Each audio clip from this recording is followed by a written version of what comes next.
Conversation like I have to go take my inhaler. I'll be right. Okay.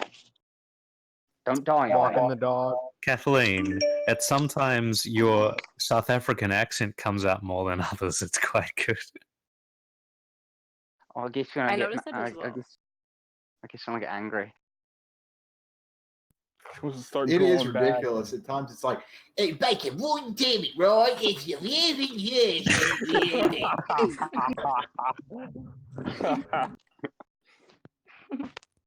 Where'd you get the sauce? Where's the sauce? Did I just miss the fight?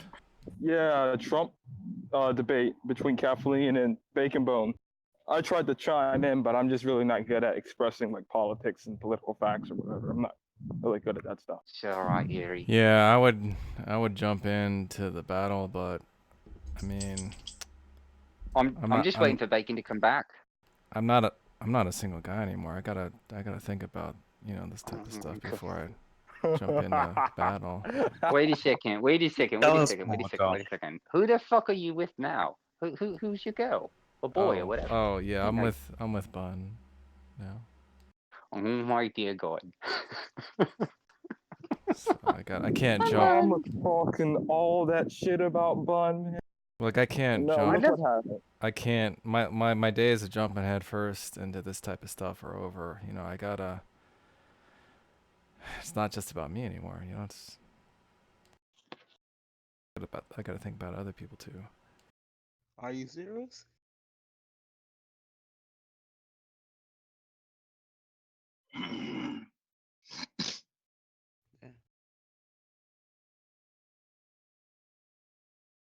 No, if Bacon Bone would have said some like philosophy stuff or like some conceptual stuff, I would have jumped in and like went. But I mean, generally speaking, political talk is more brute force than it is soft hands. It would have been nice to see like a single contention nailed down and discussed. It was kind of a wide-ranging Oh, shotgun. sorry. Shit, I apologise. Well, I think we can nail it down to this. Why is it that when a right-wing person criticizes a left-wing person, it is a patriotic duty of those people, but when a left-wing person criticizes a right-wing person, it is un-American? I don't think that's overall conceptually true because each situation is different. So when Ilhan Omar criticized Donald Trump's policies. Hold on, let me clarify. She was attacking America because America supports Israel with money, right? We support them, we back them up, and she was saying that America shouldn't do that, and that all Americans are racist. We're all inherently racist. We support the Jews, stuff like.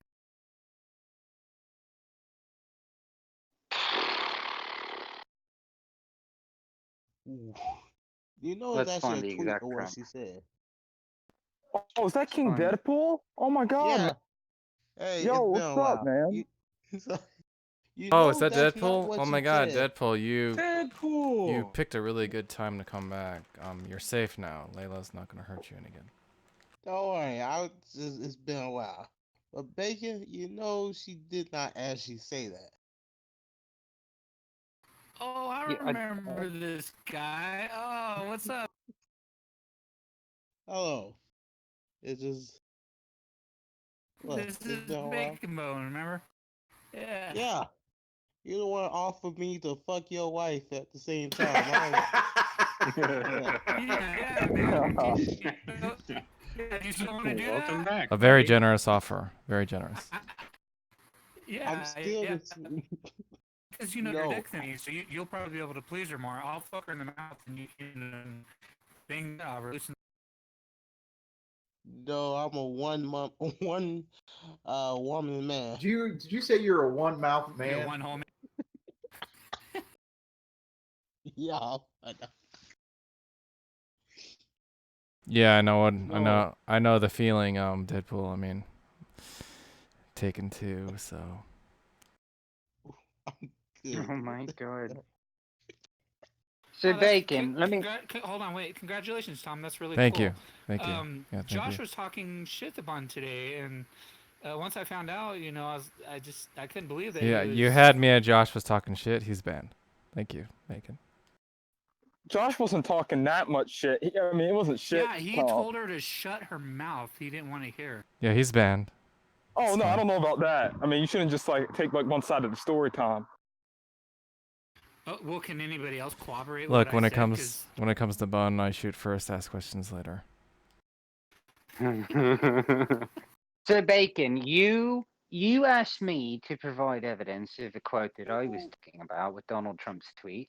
So I'm now going to ask the same thing to you. You are saying that Ilhan Omar said some very despicable things about the United States of America. I'm So on a can you cell phone. provide? It's really hard for me to look up links and stuff like that. Mm-hmm. If you want to do it, or somebody can pull some of that up. Look, I think Well, I'm the done only- with this argument. I've proved my point. You're wrong. It's you very ain't proved easy to anything. prove what I've. Well, yeah. I mean, look, you can look it up yourself. Once I get internet and get The back on my only- laptop, I'll do it. But I can't do it right now. Okay. That's why the Bacon, you want conversation. Hold on. the I original can't back contact? up. I can't back up my statements or my claims. So I'm backing out. Okay. Does that Okay, mean but you win? I'm not- Fine, you I'm- win. Okay, but I'm No, still this right. isn't. This isn't a win. This isn't a win-lose thing, and I'm not even worried about the fact that you're on a phone and you can't do that. You can do that later. That's fine. But but saying that you were right about the initial statement is just bollocks. It's just bollocks because you first said that it was only about Ilhan Omar, and I proved that wrong, right? And then it was Well, not that it was only about a necessarily. You didn't specific necessarily do country, that. Hold and on, then I proved hold on. that wrong. There's context for that. I linked the original tweet. He's talking about all of them in that series of tweets. I can read. Yeah, I them read out the for whole you if tweet you out want me loud, to. word for word. He says countries, he says Congress women, and then he talks about the crime-infested, horrible places. And I guess we're talking. I guess we're talking about Michigan and New York City. You know, there for a second, you almost turned Scottish. He said, he's talking about the creme there.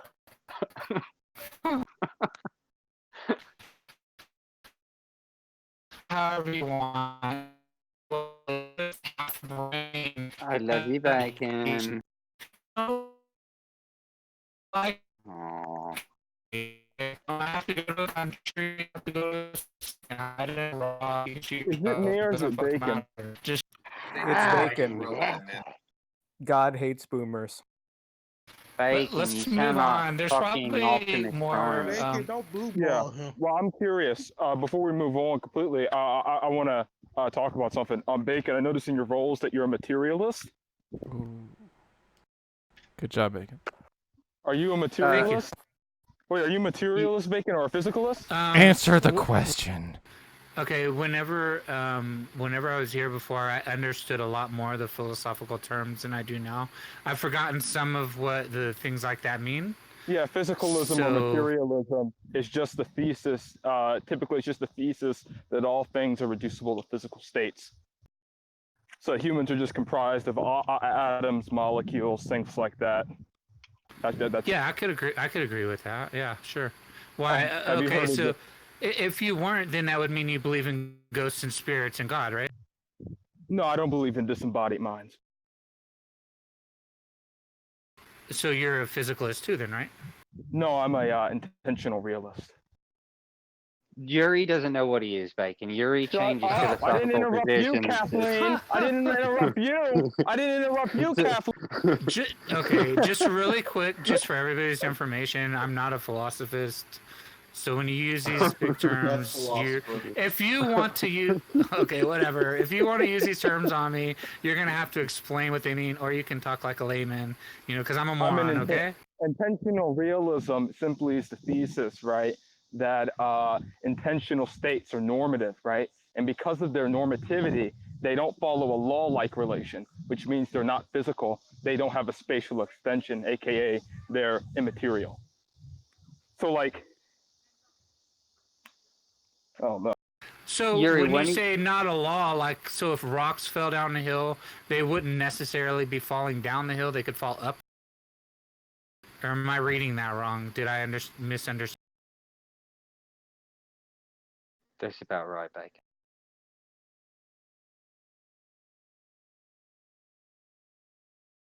Yuri, when are you going to become a solipsist?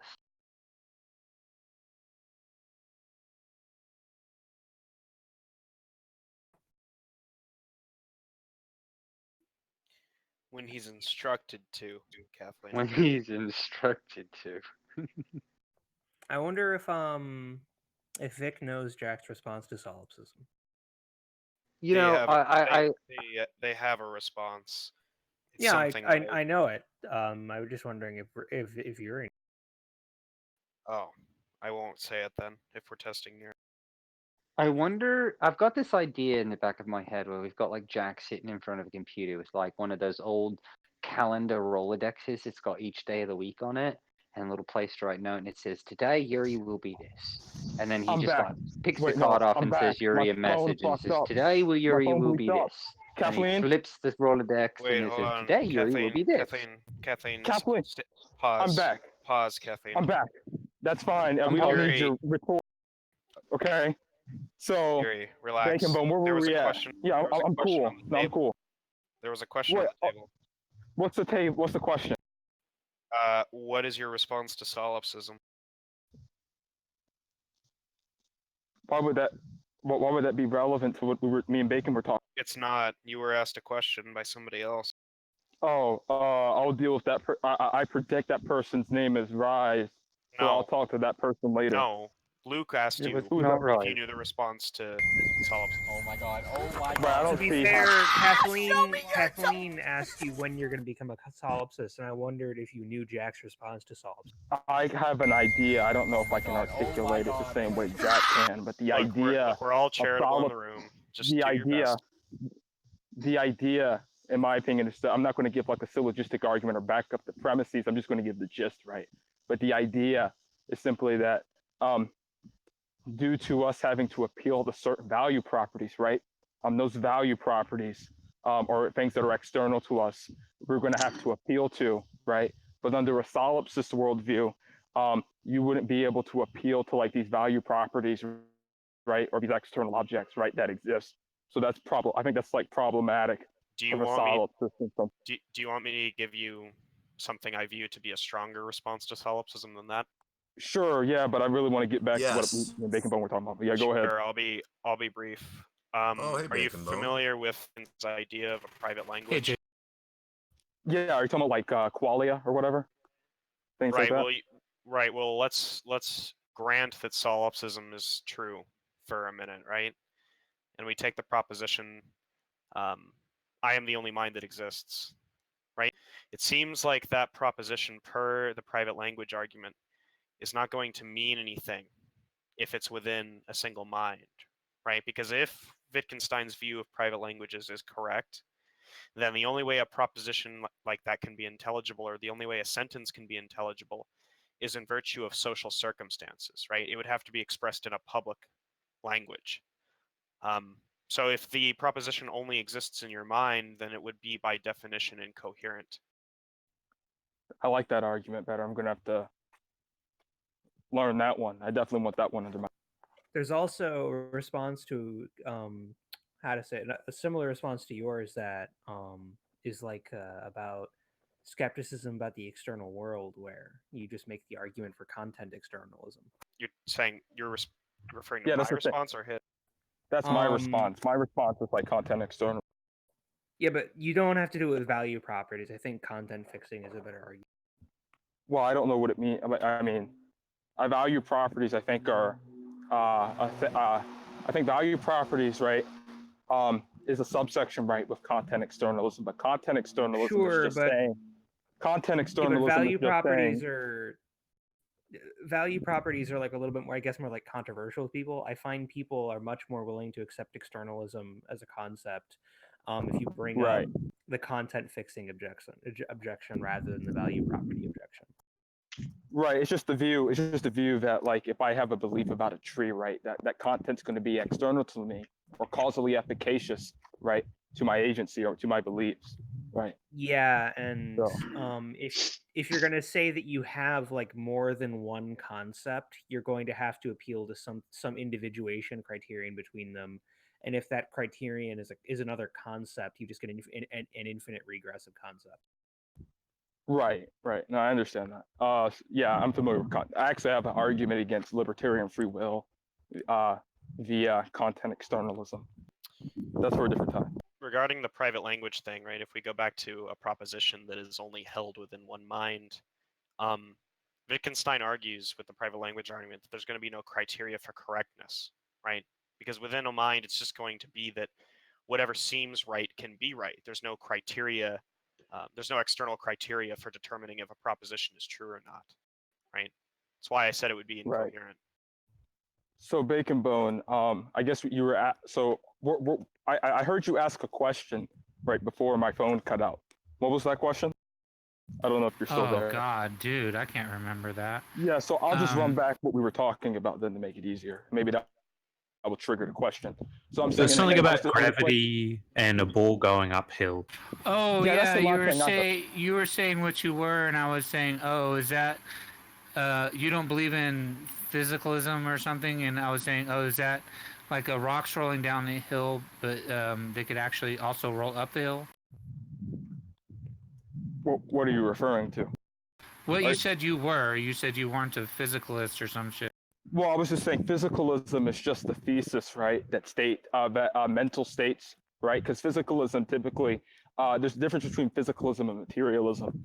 Is that physicalism typically is the word or the vernacular used when referring to or referencing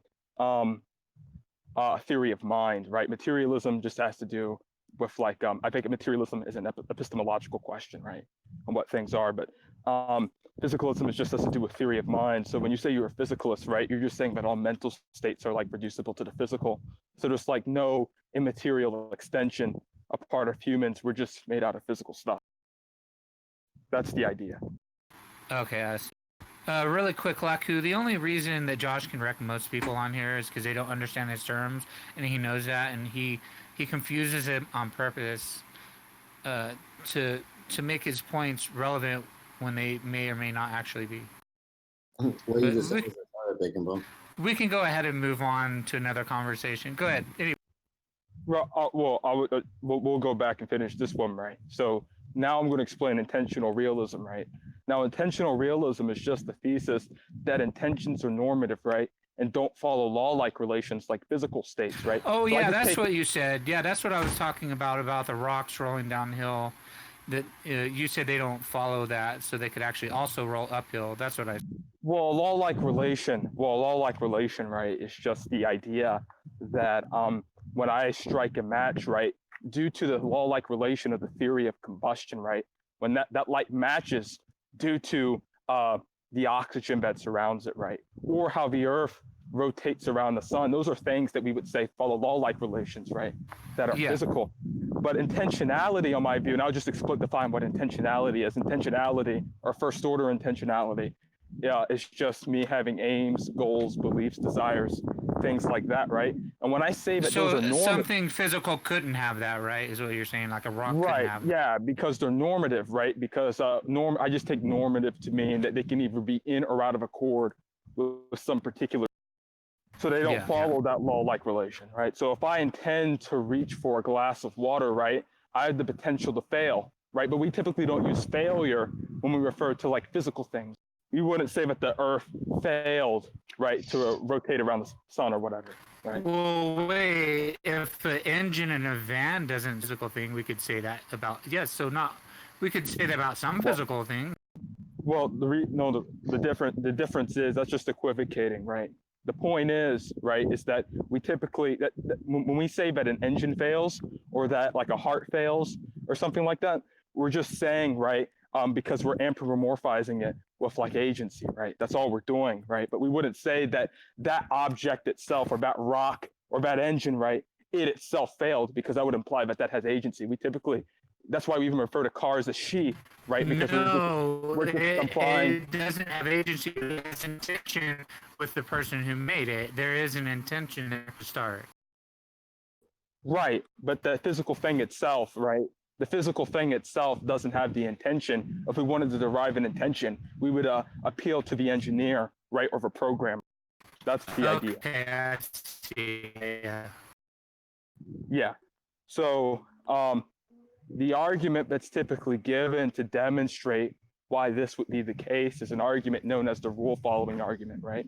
And how the argument goes is that imagine if I have an addition rule, right? And I typically would choose the addition and coaddition, right? But to make it simpler, I'm just going to use addition and multiplication, right? If we wanted to get a value of 10, right, versus the value of 25, we would use an addition rule, right? Because 5 plus 5 equals 10, right? But if we intended to get to follow a multiplication rule, right, to get an answer like 25, we would multiply 5 times 5, right? Because that would get us the answer 25. So there's no fact of the matter, right, in the rule itself, but it has to do with the intention of, let's say, the user or the mathematician on how he gets that particular rule, right? And so to illustrate this, imagine if we have a robot, right? And this robot was programmed by a programmer to fish bluefish, right? And once it fished the bluefish, to return it to the programmer or whatever. So imagine when the programmer programs this robot, the robot goes out and succeeds at collecting the fish, right? And as it's on its way back to the programmer, it bumps a tree or whatever, its hardware gets malfunctioned or its programming gets hijacked, and the robot does the opposite of what the programmer programmed it to do. Right now, in virtue of what we say that the robot failed at that particular task, right? Now, we would say the robot failed because of the intentions of the programmer, right? Does that make sense so far, Bacon Bone? Oh, you're cutting out. Well, can you hear me now? Yeah, I can hear you now. The last part doesn't the make. robot failed. You can really only say that the programmer failed. Well, that's what I said. Yeah. How does a programmer No, you fail said the if the robot bumped into a tree? How is that the programmer failing? I said specifically that the programmer failed because I don't even know what it would mean, right, to say that the robot failed within that situation. Well, so I could have misspoke. I could have misspoke.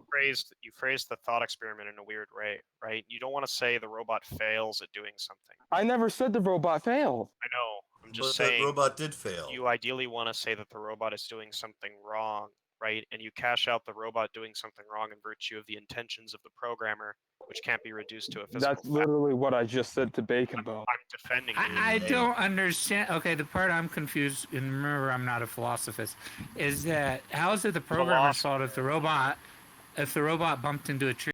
The reason why, no, I'm saying that you wouldn't attribute failure, right, to the robot, right? You would attribute failure, right, due to the intentions of the programmer, right? Because we wouldn't say that a robot bumping into a tree has any failure, right? But if the robot had a goal that was given by the programmer, then the robot failed at achieving that goal, right, Bacon Bone? Because of the tree.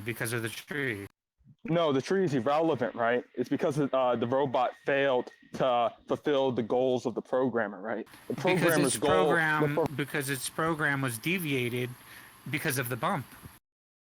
Right. Yeah. Which caused. So what does that have to do with the programmer? That's the same thing people do. Shut up, Godless. Whoa, Yuri. Godless might be able to understand why. Look. The reason why I look like a crazy person out here yelling to you guys, but look, the reason why we say that the programmer failed, right, is because the programmer had a goal. It doesn't matter, right, if the robot bumped into a tree or I came over to the robot and. Oh wait, shit, it's Tom. Hide the music. Don't overtalk me, right? The programmer's goal. The programmer's goal. You just said I thought that was Hogan there for a second. I'll answer the question when I'm done. I thought I was looking in a mirror, Declan. The programmer, right? The programmer's goal was for the robot to fish bluefish, right? And that's where the failure was. But because of the tree, the robot had a deviation. Right, exactly. No one's denying that.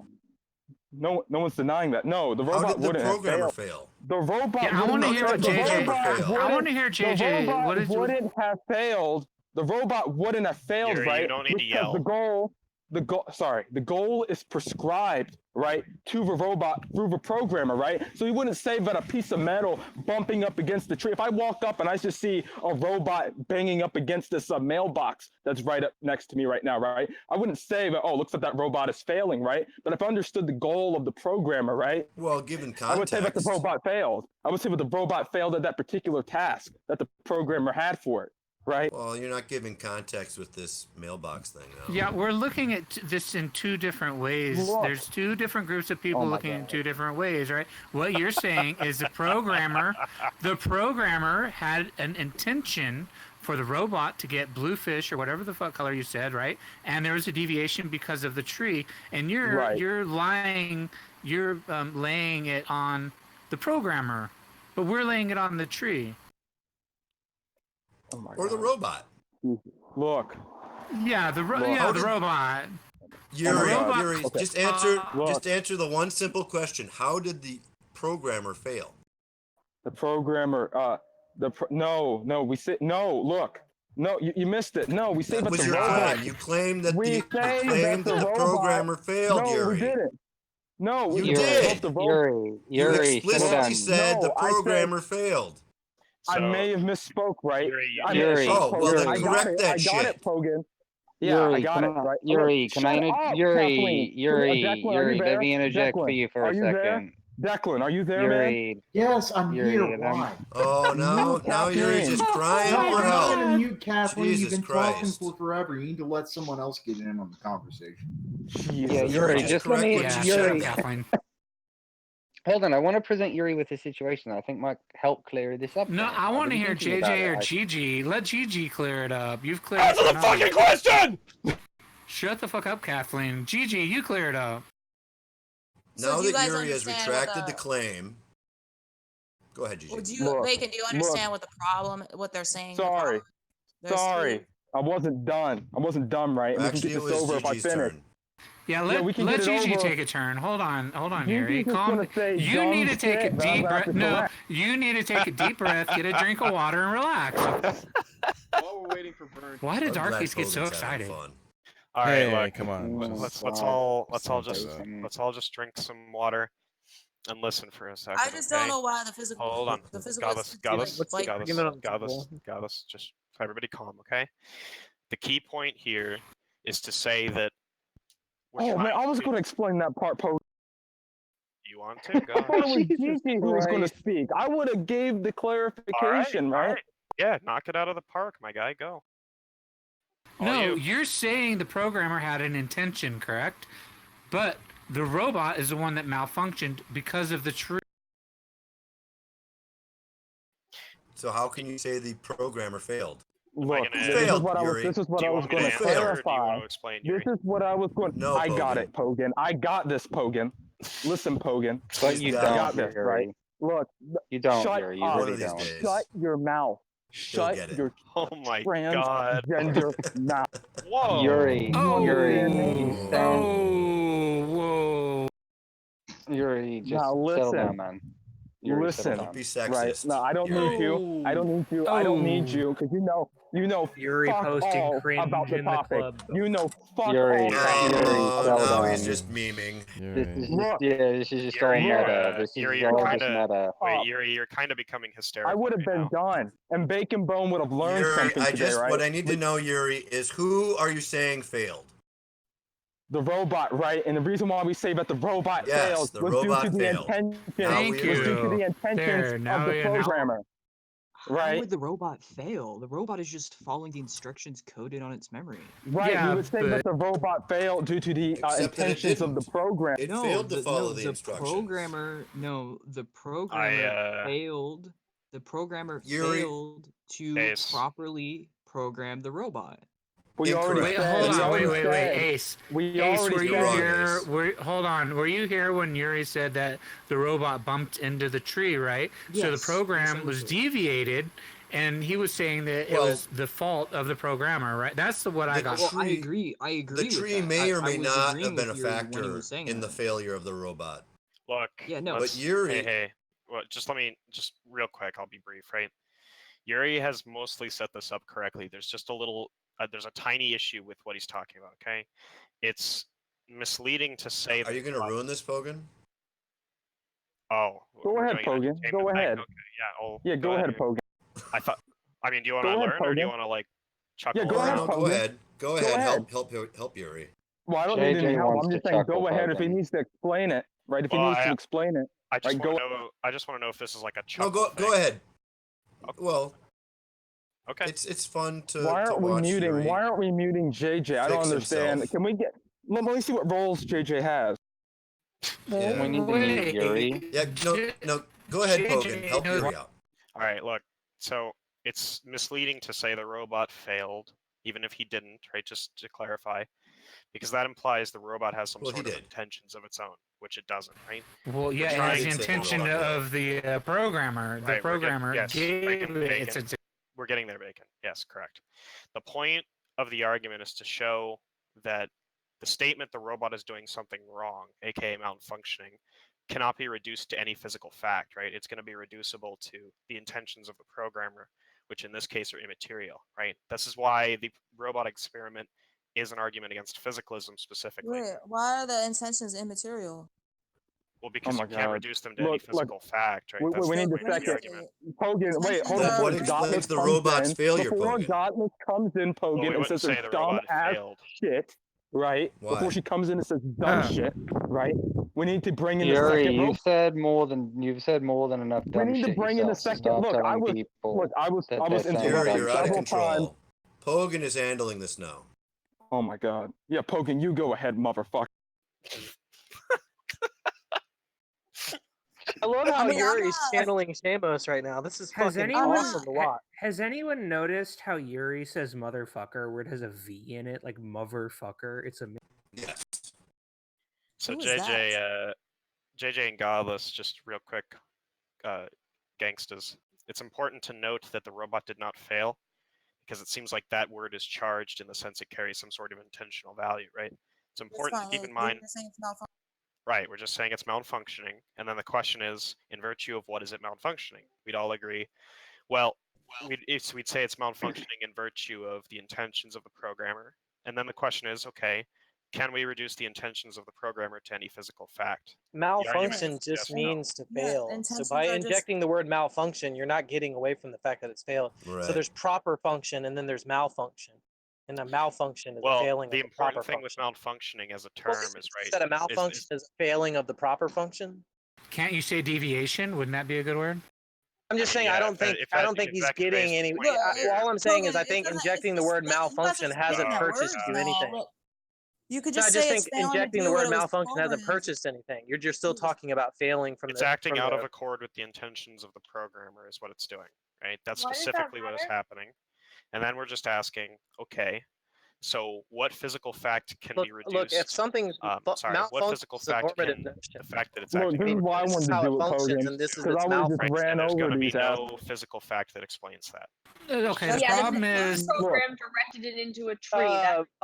It seems like Pogan's not Yeah, but that's not a engaging anyone, physical just speaking strictly off a script. Can we get Yuri back? Yeah. Look, Can we get Yuri back? Pogan, JJ, can we get Pogan, Yuri calm back? down, bro. I got this, man. Wait, Pogan, I just got really this. quick. Can I just really quickly? Hold on a second. One at a time, people. One at a Yeah, time. Tom, you better run this room and better. Do you see that director for Tom Unboxes next to my?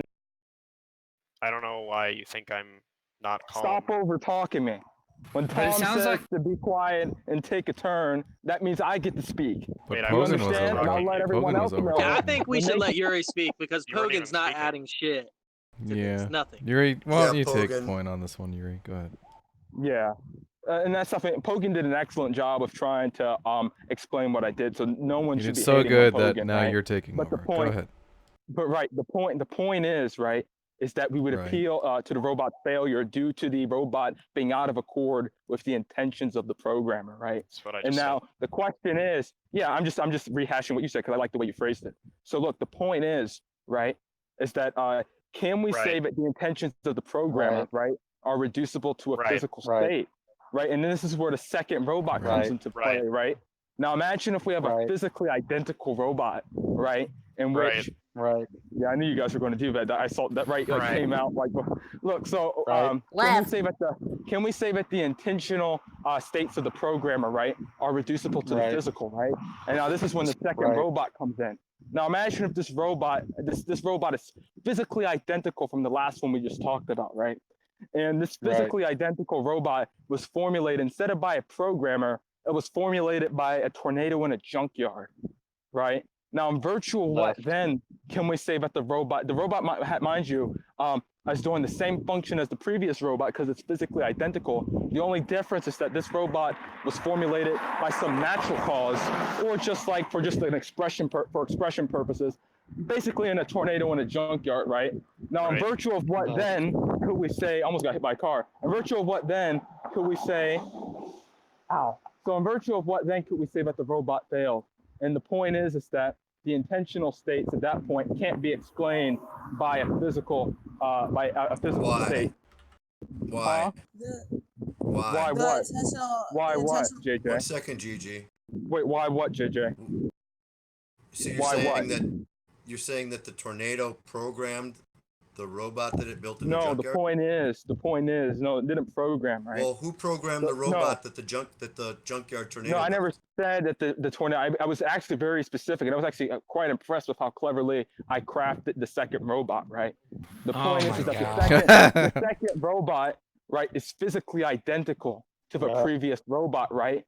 And the second robot that's formulated by the tornado and the junkyard, right, is the robot that's formulated by the tornado. I'm just going to start locally muting people, right?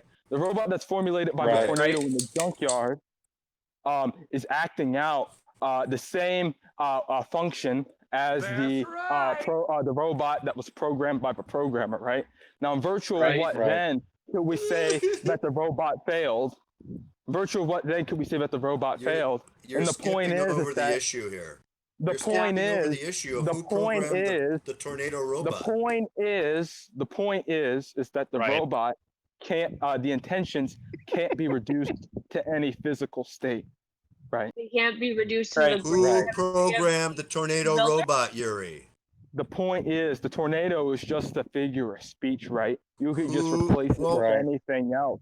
You could just said blibbity blobbity. Right. You could have just replaced it with anything else, right? Tornado in a junkyard just indicates that it's caused by some natural random phenomena. The intentions are in the brain of the programmer. That's not. Wait, what's the argument for that claim, Rise? Look. It's pretty obvious, isn't it? Look, I don't want to just get into Yuri, you've been mode. talking for 15 minutes. Shut the fuck up, Rise. Don't tell me. You've been talking for 15 minutes. Rise. Look, hey, one at a time, kids. Come on. I'm trying to explain it to Rise, and I don't know why Tom isn't controlling the room right now. Yuri, take it easy. Why Because you've been talking for 20 minutes. Just relax, You've Yuri. been talking for 20 minutes straight. So Yuri, listen, you did an excellent job. Really good. I'm not even being sarcastic. However, Rise made a claim. I lost my train of thought like 8 or 10 times. It's okay. What's the point, Yuri? What's the point of the junkyard tornado robot? I would have answered nobody programs I would have answered it. Right. JJ, I'm gonna need you to calm down just this once. No, we're not. No. We're gonna leave Rise alone for right now. I would have answered it, right? But JJ and Bacon keep over talking. No one can hear you. Bacon, your audio's really bad. You're roboting badly, Bacon. So move somewhere else or don't talk. You understand? You're gonna have to take a deep breath, which is something that. So look, the point that JJ made was addressed with the second robot, right? Because the second robot, the reason why the second robot is there is because. I'm sorry. The reason why the second robot is there is because it's trying to show how the intentionality can't be reduced to a physical state. It's just a claim. Yeah, that's the claim. You have to show that there's some sort of and this is when the second robot comes into play, right? So the robot, is formulated. It doesn't matter what you think formulated it, right? It's formulated. This robot is physically identical to the one that was programmed by the programmer, but this one is acting. This one is doing the same function as the one that was programmed by the programmer, but this time it's formulated by a tornado in a junkyard or some random natural phenomena, right? So now, the tornado programmed the robot. The question is, right?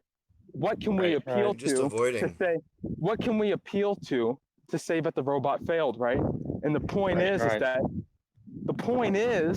you can't reduce that state to a physical state, right?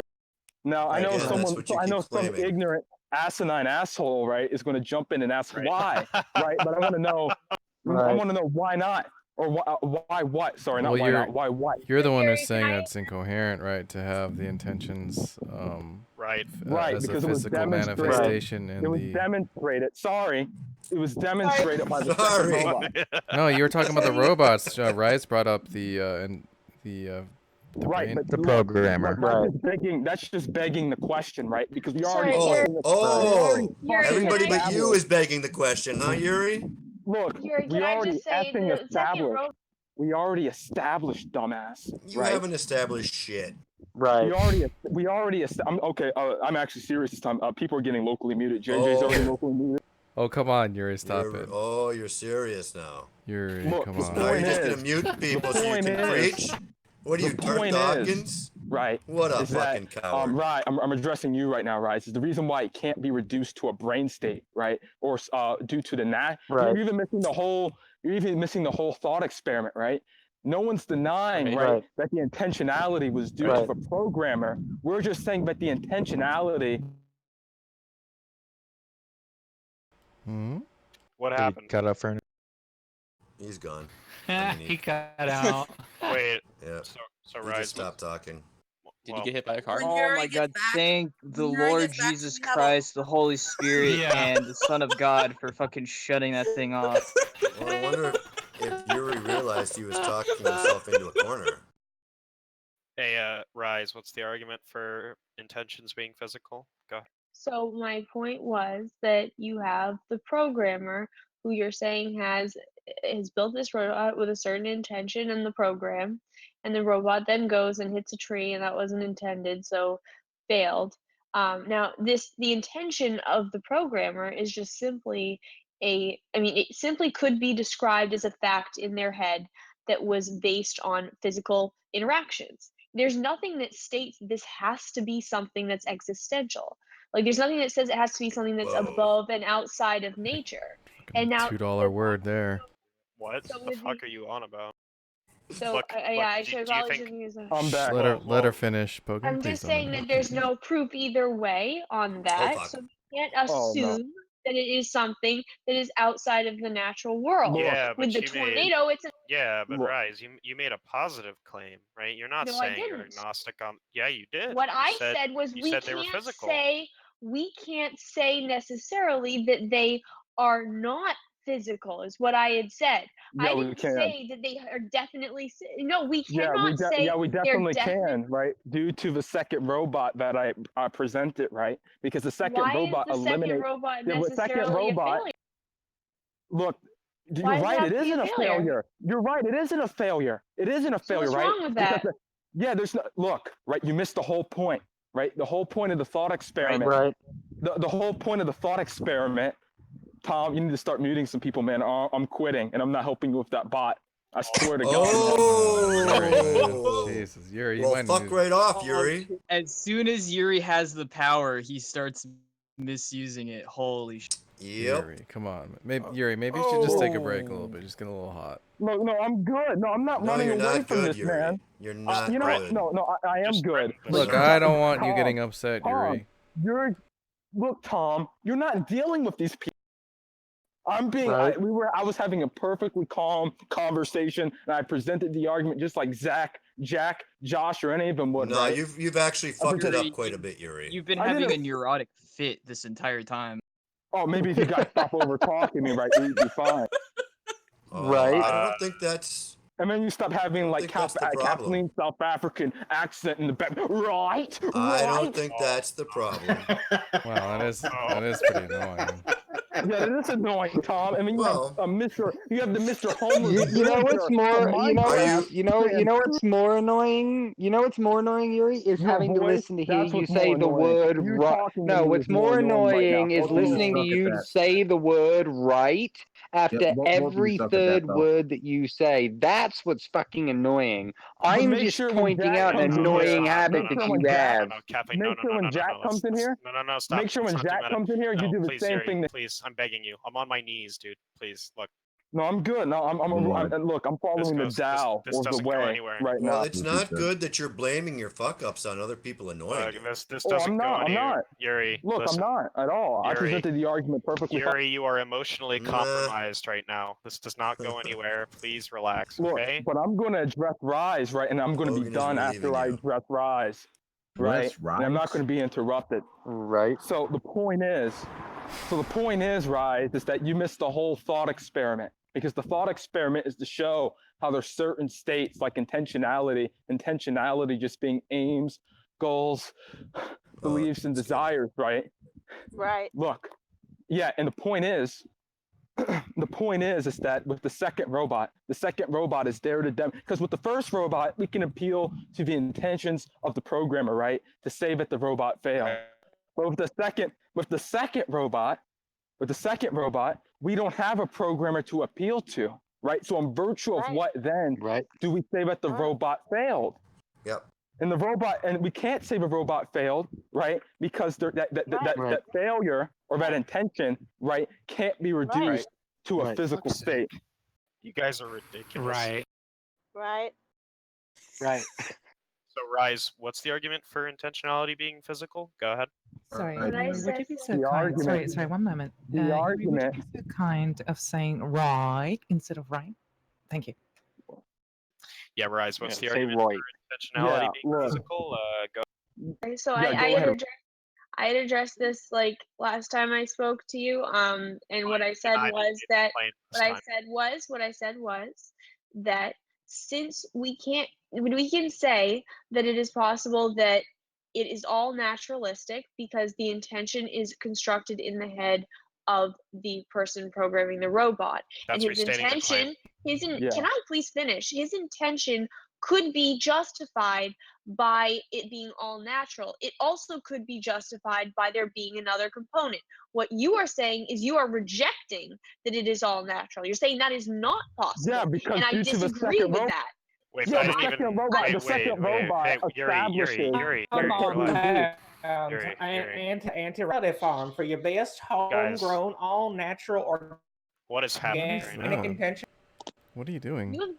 Rise, I didn't actually make a claim. I'm asking for you to justify yours. Right? Yeah, like, you have not proven. Hey. If it's got to work both ways, okay? Just Excuse me, you asked me a question and now you're just interrupting me by yelling over me. I'm explaining why the answer you're about to give me is ridiculous, right? Well, then you should ask the right question. What are you, a mind reader now, Pogan?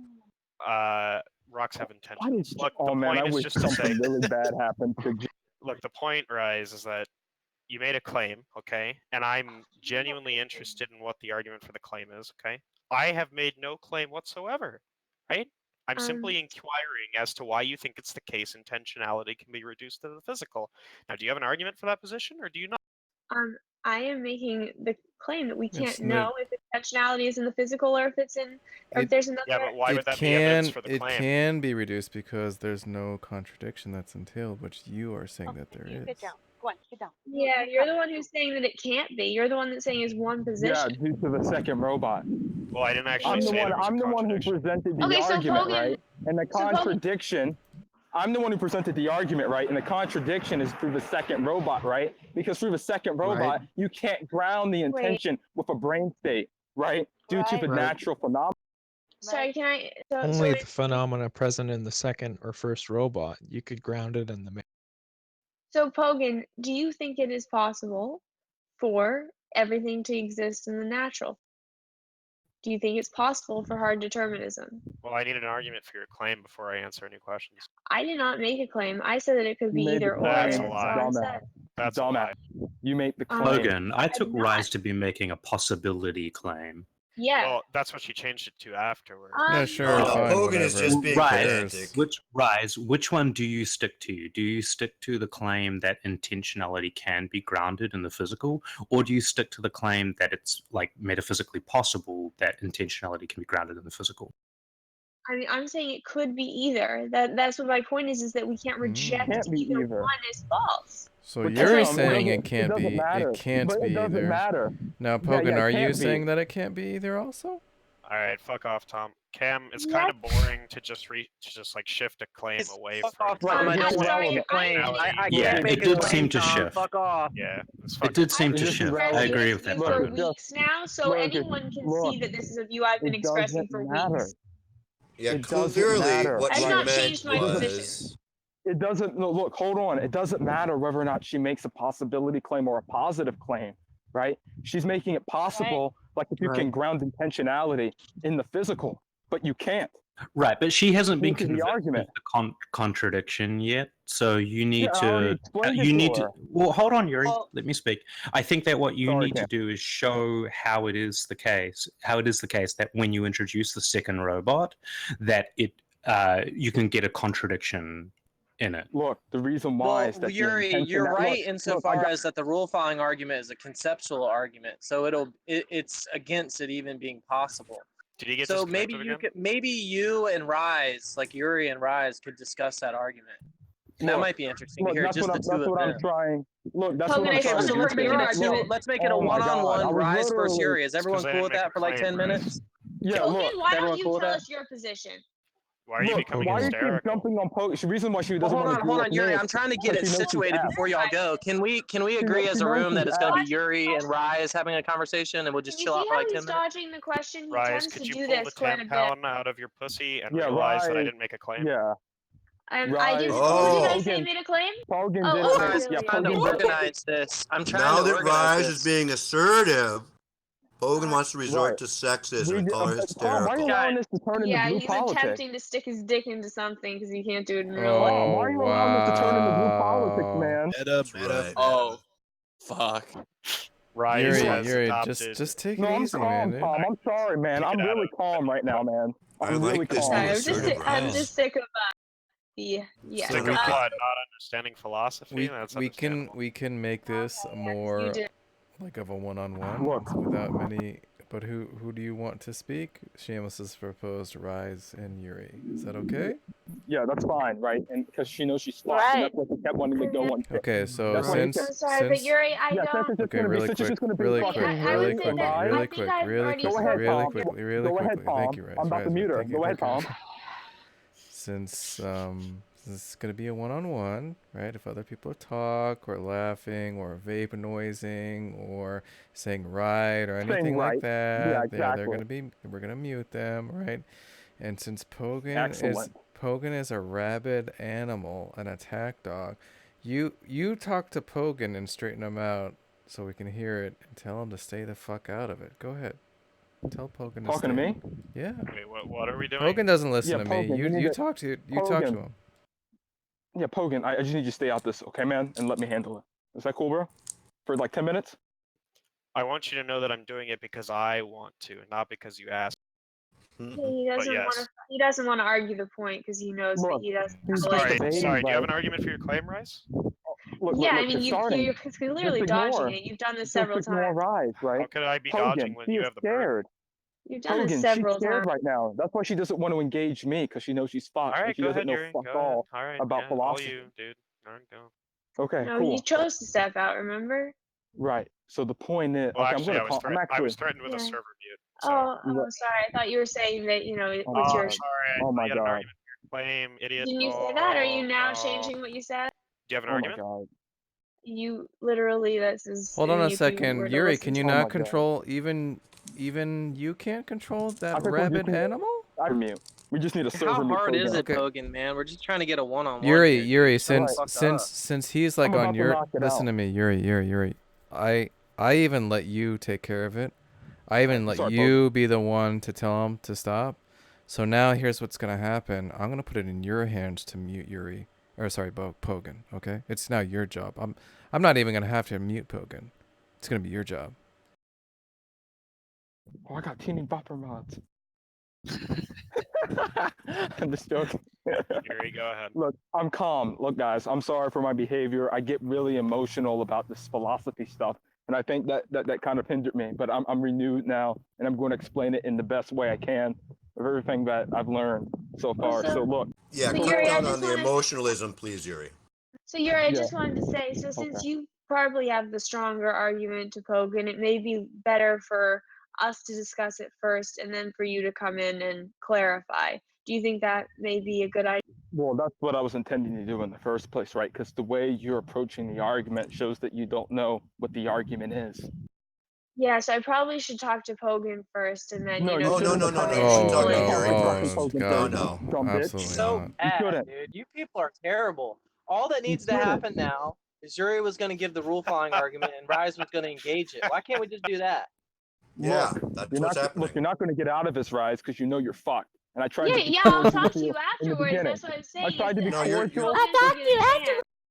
Okay, Wow, well, I'll okay. get So off it's, with it's Yuri my anyway. job. It's my job, Yuri, to mute Luca. Okay, I'm gonna do that. Okay, cool. Yep, bam, knocked out. And it's your job to mute Pogan. Right. Wait, but I'm not doing anything wrong. Shh. Just shut up. I Just chill, specifically Pogan, just listed chill, man. laughing, and you just did that. So you need to be muted now, Pogan. Don't you Take it to agree, text, man. Yuri? Don't you agree? Let's give him one more chance, and if he I won't fucks laugh up, again. if he fucks up again, we'll mute him All immediately. right, no but question. there's no other chances, Yuri. Okay. Right, I understand. This is it. This is it, Pogan. I'm stone cold. No, no, with no. you Let right me, now. I'm gonna let you have one more sit down, just like face to face. You know, just really heart to heart with Pogan, and really try to reason with this rabid animal, because after this, there's no more chances, Yuri. Right. Pogan, just take it to text chat, man. Just even mute your computer, mute your microphone. Just take it to text. I'm doing this because I want to, not because you asked me. Excellent. That's Just fine. fucking do it, Jesus. Thank you, Joe. Oh man, Joe's here, man. The whole crew's here, man. Man, I'm feeling more confident. So, look. Okay, Rise, are you there with me? Yep, I'm Right. still here. Hello? Yeah, I'm right here. Yeah. So look, I don't think you have an understanding, right, of what the rule following argument is. The rule following argument is just to establish, right? So it's a conceptual argument. It's not an epistemic argument. It's a conceptual one, right? So you can't put possibility on the argument, right?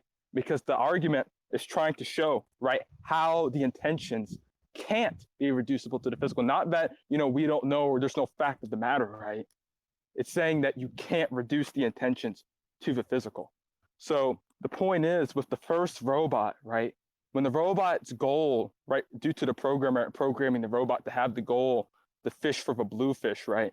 When the robot successfully does that, right, and the robot comes back to the programmer, but then but it doesn't matter what happens to the robot ends up deviating or not being in accord with the intentions of the programmer, right? And so that's where we say that the robot malfunctions or fails. But the only way we can do that if the robot had a goal to begin with, and that goal was given by the programmer.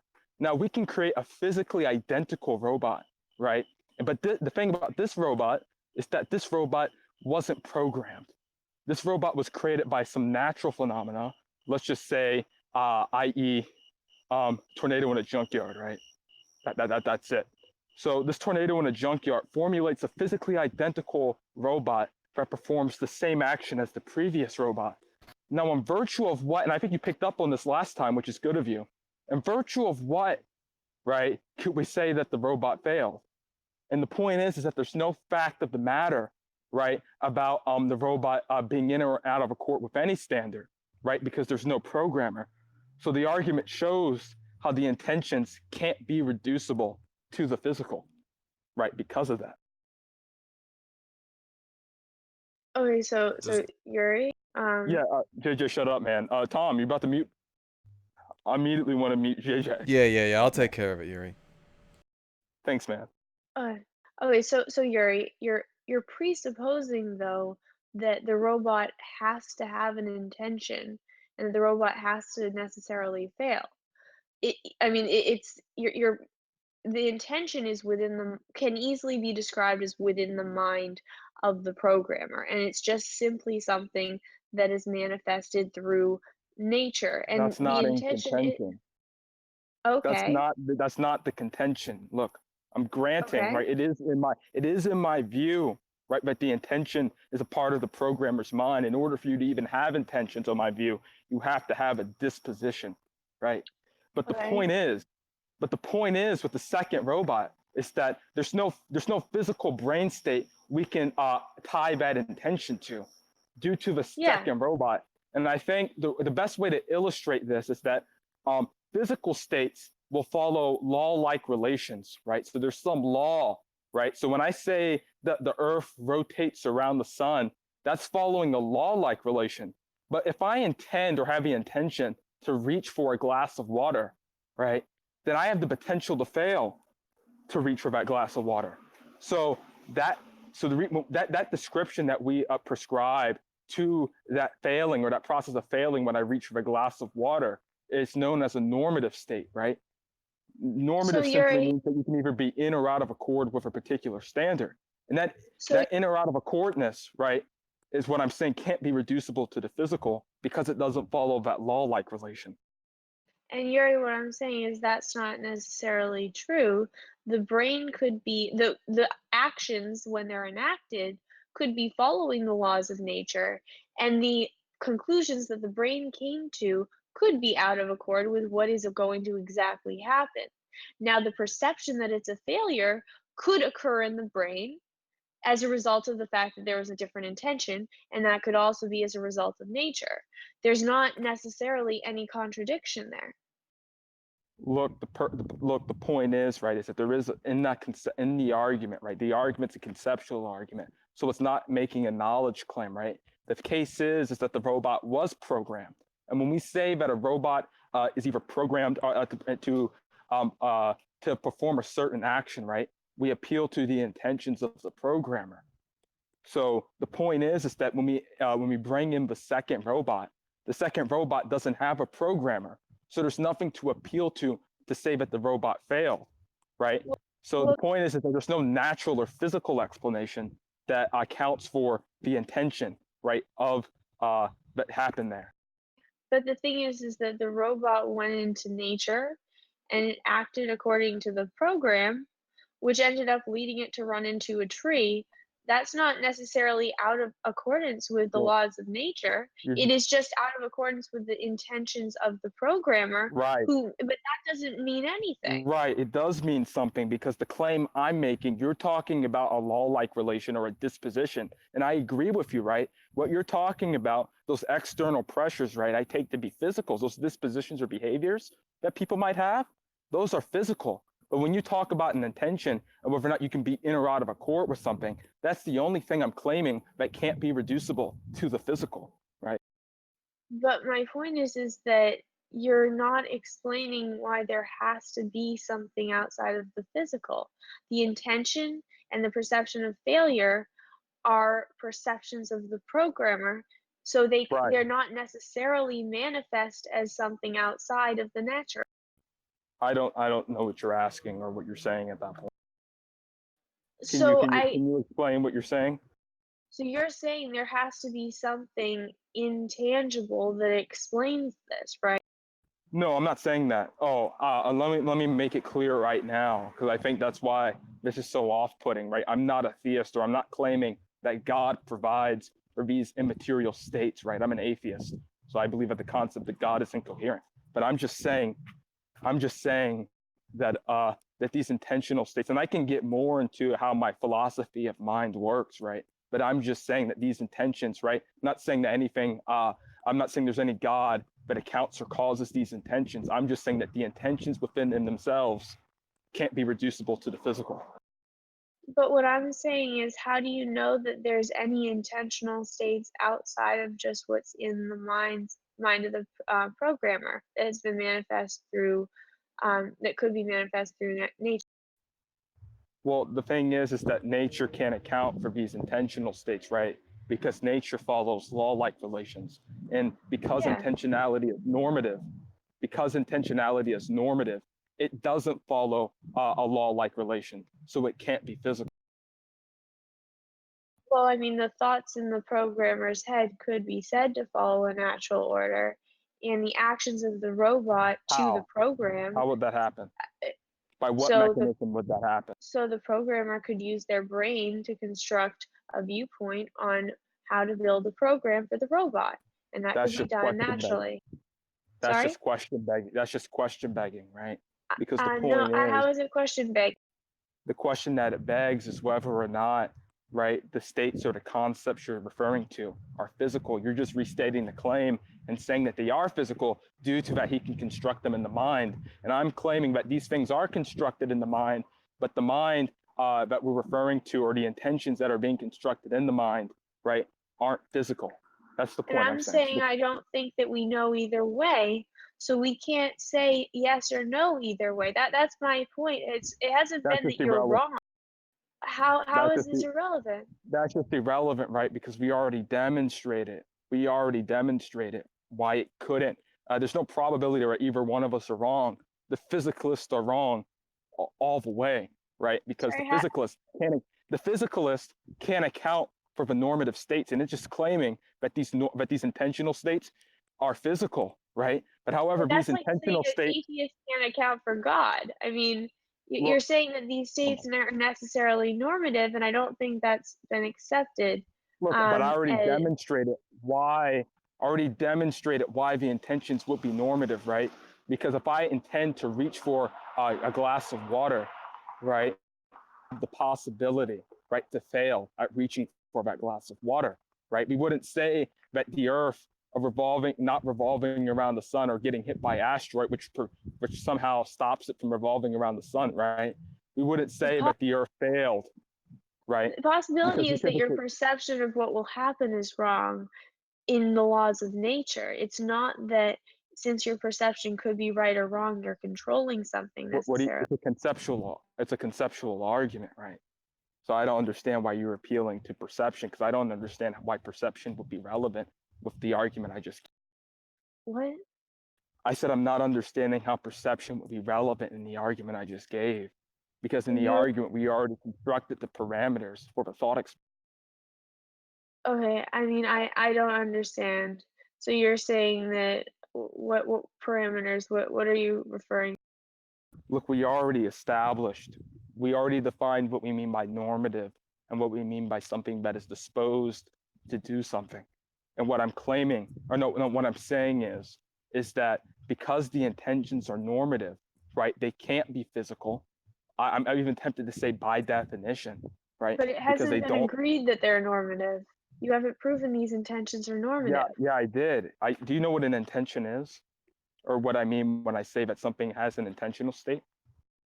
What do you mean? I'm It would saying be that helpful if you could. I just take intentional states to mean an agent. It's just something that necessarily constitutes agency, right? Because you can How have, come? because I take an agent, right, to have aims, goals, beliefs, and desires.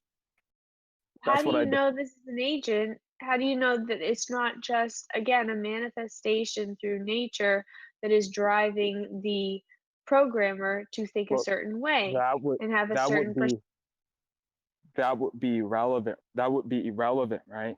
Because even if you deny my, we can get into the semantical dispute on how we define agency, right? But if you were to reject my definition of agency, right, that wouldn't mean that humans don't have that wouldn't mean that humans don't have intentional states, right? It would still be the case that humans have intentional states, and so the argument would still apply, even if you reject intentional states being constitutive of agency. Well, you haven't proven intentional states are normative or that humans have agency. Well, I just take intentionality, like I was saying before you cut me off, that they're aims, goals, beliefs, and desires, right?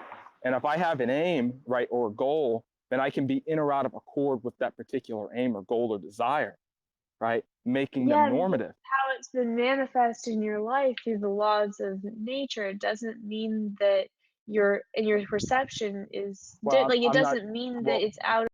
What does that mean? Or what I'm curious. I have two questions based off of one, right? What does that mean, and why would it be relevant to me and the way I have intentionality? I'm not understanding. Yeah, so your thoughts, your feelings, your beliefs, how you take meaning, all of that could be explained by your mind constructing ideologies based on your experience and your previous thoughts and giving you an idea. And so, based on that, as you experience things, you'll come to certain conclusions. Whether or not these conclusions and perceptions are correct or mean that, if you take the action you think will be right, it'll necessarily happen. The thoughts are essentially your mind trying to give you a accurate perception of reality, but that doesn't necessarily mean that how the world works around you is going to follow what you think. That doesn't make sense, because we all have different thoughts. So I would say that you can't say that just because you have thoughts and things can work out differently, that you necessarily have agency. Again, I'm not saying that you're wrong. I'm just saying that you can't prove that it could be a natural solution. That's all I'm saying. Look, the thoughts and the concepts that you're talking about presuppose that they're normative, right? Because if I look, I'm not disagreeing. Look, I'll let you speak, right? I'm not disagreeing with the fact that our intentions, right, or our beliefs are controlled or are causally efficacious to like content externalism, right? Which is what you're describing, right? It's under my view, right, that I don't believe in free will, right? So I believe that there's certain things that cause us to have certain beliefs, right?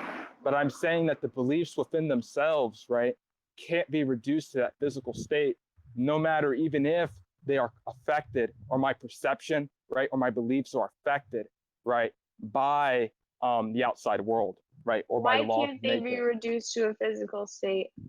But that's why if you were paying attention, that's why I presented the rule following argument, which establishes that. It establishes that we definitively it establishes that normative states can't be reducible to the physical. But you haven't proven it's a normative state. Look, it's a normative state because I can fail to be within that intention, right, or that belief, or that aim, goal, or desire. That's why it's normative. Normative just simply means that you can either be in or out of accord with a particular standard. That's all that normative means. Well, you're not necessarily out of accord with the laws of nature. Your perception is telling you something, but doesn't mean that. I already established that.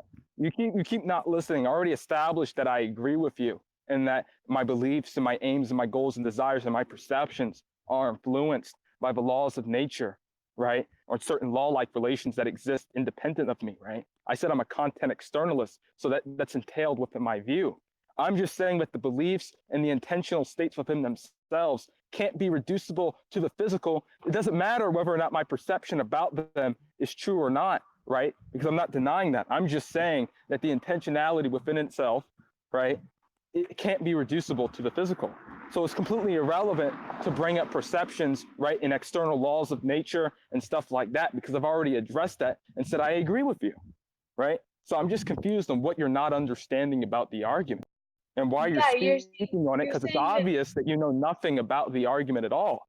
You're saying that the states in and of themselves that you come to through natural means are not natural, and I don't understand how you can say. Look, all I agreed to was that they're influenced by the natural, right? But I'm saying the normative states within themselves can't be reduced to the physical. And how do you know that? Due to the rule following argument that I presented, if you were paying attention. But you're assuming they're normative. You're assuming they're normative. Well, I don't understand why you keep saying I'm assuming they're normative, right? If you keep asking for an argument, right? I'm just not understanding. What's your argument proving they're normative? Right. So with the rule following argument, we have the first robot, which establishes, right, that the reason why we say that a robot fails, or that the programmer failed or the robot fails, right, is due to the intentions of the programmer. But the point is, with the second robot, which is physically identical and performs the same action as the previous robot, right? It doesn't have a programmer to appeal to. So in virtue of what then can we say that it's physical? And the point is that the argument leads us to conclude that there has to be some sort of non-physicalist or non-naturalist thesis that accounts for this, right? Due to you not being able to appeal to the intentions of the programmer. Oh. Since you already agree with that. Say it's related to intentions or failure. What? Who's to say it's related to any sort of intention We already, or failure look, other than the natural sorry, law? we already addressed this, right? I already said that they were normative. And because they were normative in the way it's defined means they fail. But or you have still the haven't potential proven they're normative. I don't know. I don't know what you're. I already did. I don't. Okay, how guys, have I not proved that they're normative? you Wait, guys hold on. wanna- Just one more thing. We're about Yeah, to. just We're go ahead and done. one We're more. done, Go ahead. Tom. Hold Yeah, on. go ahead and do one more thing. But after that, we're Okay, gonna- I'll give her a last word, right? But I'm going to give a closing, right? And okay, look. So in the closing, right? I've already established, and I'll give her a closing too, right? I'm just saying. So I've already established, right, that the normative states, right, are influenced by the physical or like natural or law-like relations, right? But the intentionality within itself, right, can't be reducible to the physical due to the second robot I presented in the rule following argument, right? But I've already addressed this to Rise, right? And she's already agreed, right, that you need, there's no fact of the matter about the programmer to say that the robot failed or if there's failure at all, right? And I agree with that, right? But it seems like our disagreement came down to whether or not, right, intentions were not cause, whether or not our intentions were influenced, right, by law-like relations, right? And what I'm saying is that the intentions within themselves, right, can't be reducible to the physical, right? Because my beliefs and my aims or goals or desires, right, I can be in or out of accord with them, right? When I intend to reach for a glass of water, right, I have the potential to fail because when I reach for that glass of water, I can knock it over, right? I can drink vodka by accident and be mistaken that it was water, water, right? But I think what's happening here, right, is that because we don't, that the person, my interlocutor, right, can't understand the argument, right? I think that's where the disagreement is. But I would like in Rise's closing, right, to address why she thinks, right, that what I'm saying is what I'm saying, right, is no, I want her to address how and what I've presented would indicate at all that there leaves any room for these intentional states. Yeah, I fucked up. Yeah, I didn't do too good in this debate. Right. Yeah, right. go ahead, Rise. Okay, gotcha. Rise, closing statement. Fuck. Go Yeah, ahead, so I guess what I'm saying is that we can't necessarily say that the natural explanation or the explanation that there's something outside of it could be is definitively true or false. And so it seems like you're assuming that there's this state of intention that has to be with the robots, and we have to come to an understanding that this was a failure, like, and then it's just it's something that has to exist apart from just the programmer, or it needs a programmer to have this intention. And I don't think you've proven that that's necessary. In fact, you had to prove the opposite with the second robot. um it's the idea that you've said that intention has to be normative. Now, I've explained that when someone has an intention, that intention could be formed by natural causes, and the intentions, the derivations of meaning, the desires, all of that could be a confluence of past thoughts and their interaction with the environment. Now, the fact that you come to a certain conclusion and the fact that the outcome does not align with it simply means that your thoughts were not properly assessing the situation. It doesn't mean that any laws of nature were broken. So it doesn't necessarily disprove the fact that those thoughts could have been come to through natural means. And so I've asked you, how do you know these are normative? How do you know they're existing outside? How do you know all of that? And I just don't feel like I haven't heard you give a coherent argument for proof that they couldn't be coming from the natural world. And so, I mean, I'm not saying that you're wrong. I'm saying that you can't necessarily say that the nature argument is wrong. It could be either.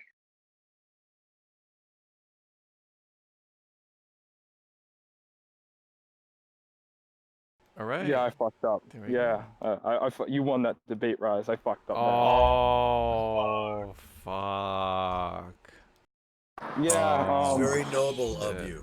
Yeah, I got. I mean, a shovel. Like Pogan said, I got very floundered, and I don't think.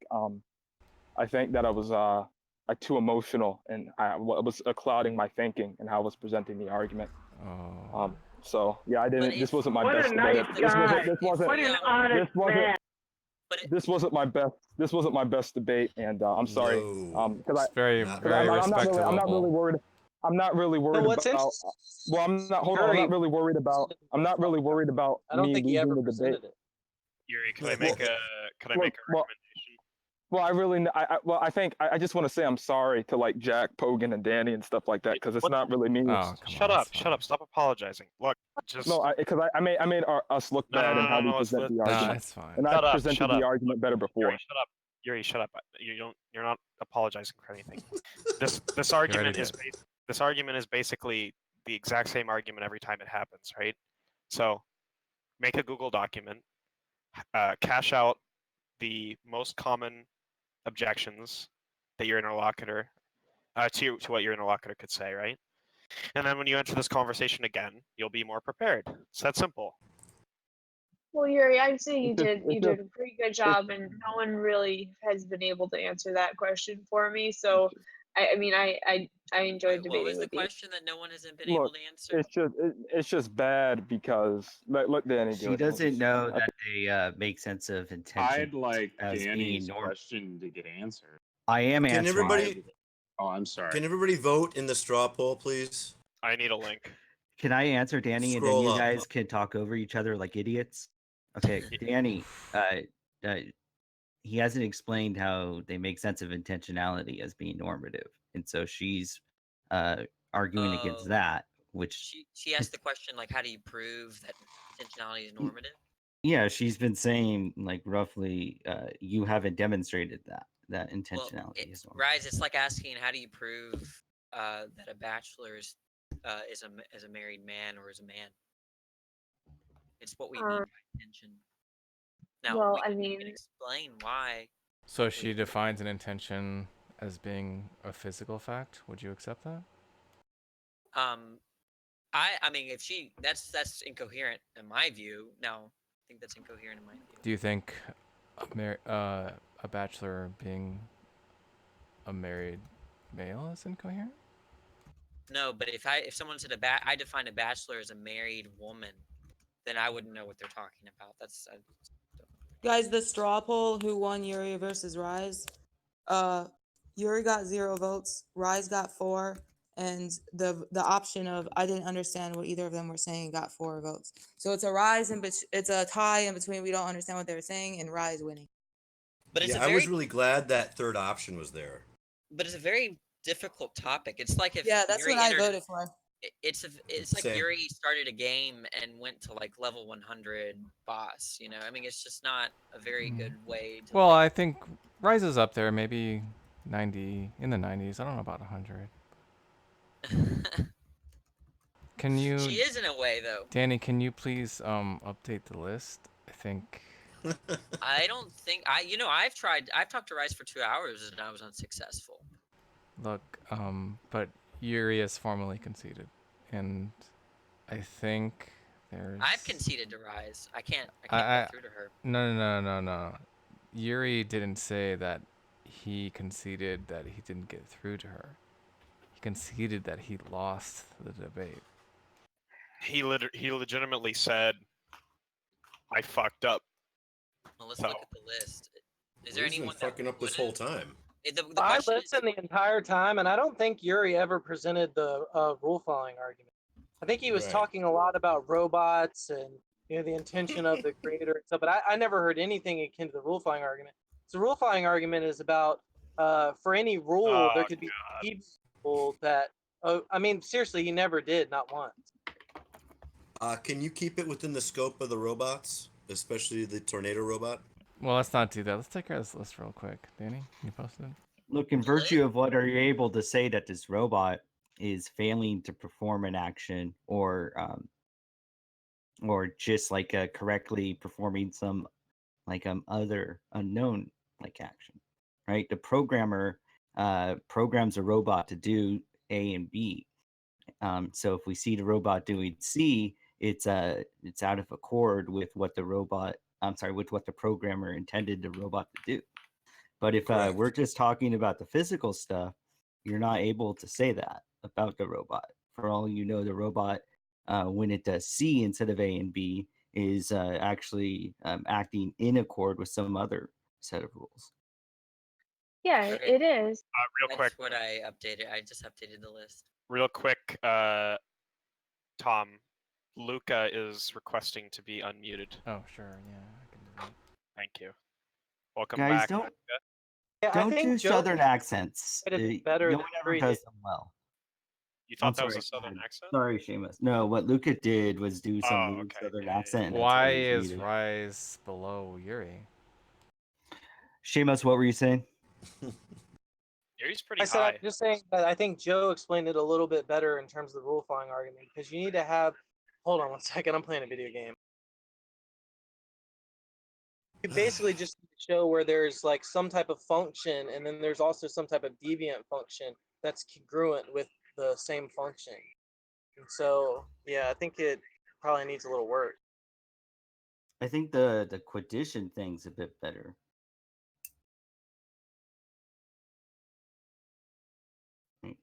Someone I like the says- robots. Says 2 + 2 = 69.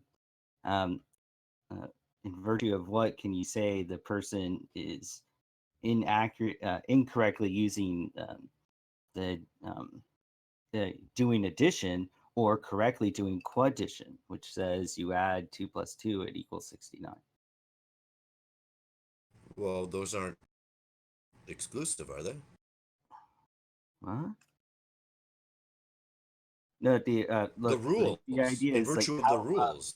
What does it mean to say he's out of accord with the addition rules, right? If you're unable to, disambiguate his actions from his actions being in accord with the quaddition rules. So I mean, Well, I don't know what the rules of quaddition are, but 2 + 2 = 69 is out of accord with the addition rules. Right, but Right, the point is that 2 + 2 = 69 could be out of accord with an infinite number of other rules, right? It's just saying you're. So how can there be a fact of the matter as to which rules you're in or out of accord with? Well, it's a fact of the matter that that's out of accord with the addition rules. Yuri, you've been requested to present the solution to the rule following argument. Oh, is that so? fucker? Like the idea with the fact of the matter is that I don't feel like talking right is now. that Okay, I understand. Gotcha.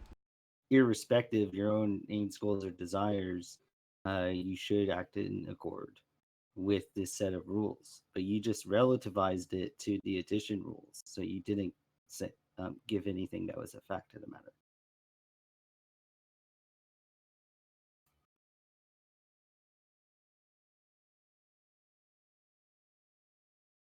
I think that when Kripke writes about it, he talks about two possible ways that you could solve it. One's what's called a straight solution, and one's what's called a skeptical solution. Kripke himself provides a skeptical solution, but the straight solution would be something like saying that there are some facts that constitute meaning that itself doesn't presuppose meaning, thus preserving meaning. I suppose even the non-reductive approach would be considered a straight, would be a straight approach as well, a straight resolution. But in terms of a skeptical resolution, it would just be something like you don't think there are any facts that constitute meaning, and so you could go one way or the other. And I think Kripke offered some of those. I think he offered in sometimes of like the community of something. I can't remember exactly.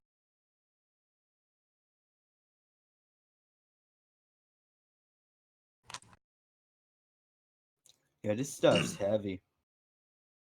I mean, we agree that 2 + 2 = 69 is out of accord with the addition rules, right? Yeah, no one is disputing that. In fact, the example asked, how do you know whether or not you are, in fact, out of accord with those rules? So that wasn't an issue at all. So there may be a kid Then who what thinks was that being... I'm sorry, go ahead, Rice. So I was just saying that there may be a kid who assumes that 2 + 2 is 69, and now they're thinking that. Does that mean that 2 + 2 now equals 69? Or No, like, since it's out this of is the accord, does idea. that mean that There's a set the of number rules in addition, right? There's a set of rules in addition. Given those sets of rules, he's wrong. 2 + 2 = 4. That's how you use addition. Yeah. But the thing is, the only way you're gonna be able to separate his following those rules versus his following another set of rules like quaddition is by appealing to the intentions, the kid's intentions. Right? You go, let's make it a bit rough right here and just say, you go up to the kid and say, look, are you doing addition when you wrote that down, or did you do quaddition? The kid says I'm doing addition, then he messed up. There's the failure. But if he says he's doing quaddition, then he's actually stayed in accord with the set of rules. Yeah, I guess this is my point. Like, people can have different perceptions and they cannot necessarily know what's going to happen. But that doesn't mean that they can't come to those thoughts naturally. I mean, I don't understand how this would explain that. The idea, the issue that people are kind of trying to explain is you keep on wanting to make it into this epistemological concern, right? How do you know that the kid is doing addition versus quaddition? The whole entire thing, though, is there's this hypothetical that's been given. And it's saying we can grant, like in the robot example, that there's a programmer who programmed the robot to do A and B. We're just granting that. So it's not a concern. How are we able to know that? The hypothetical just assumes that that's what the programmer did from the get-go. So asking how are we able to know that is it's not relevant to the discussion. I wasn't questioning that.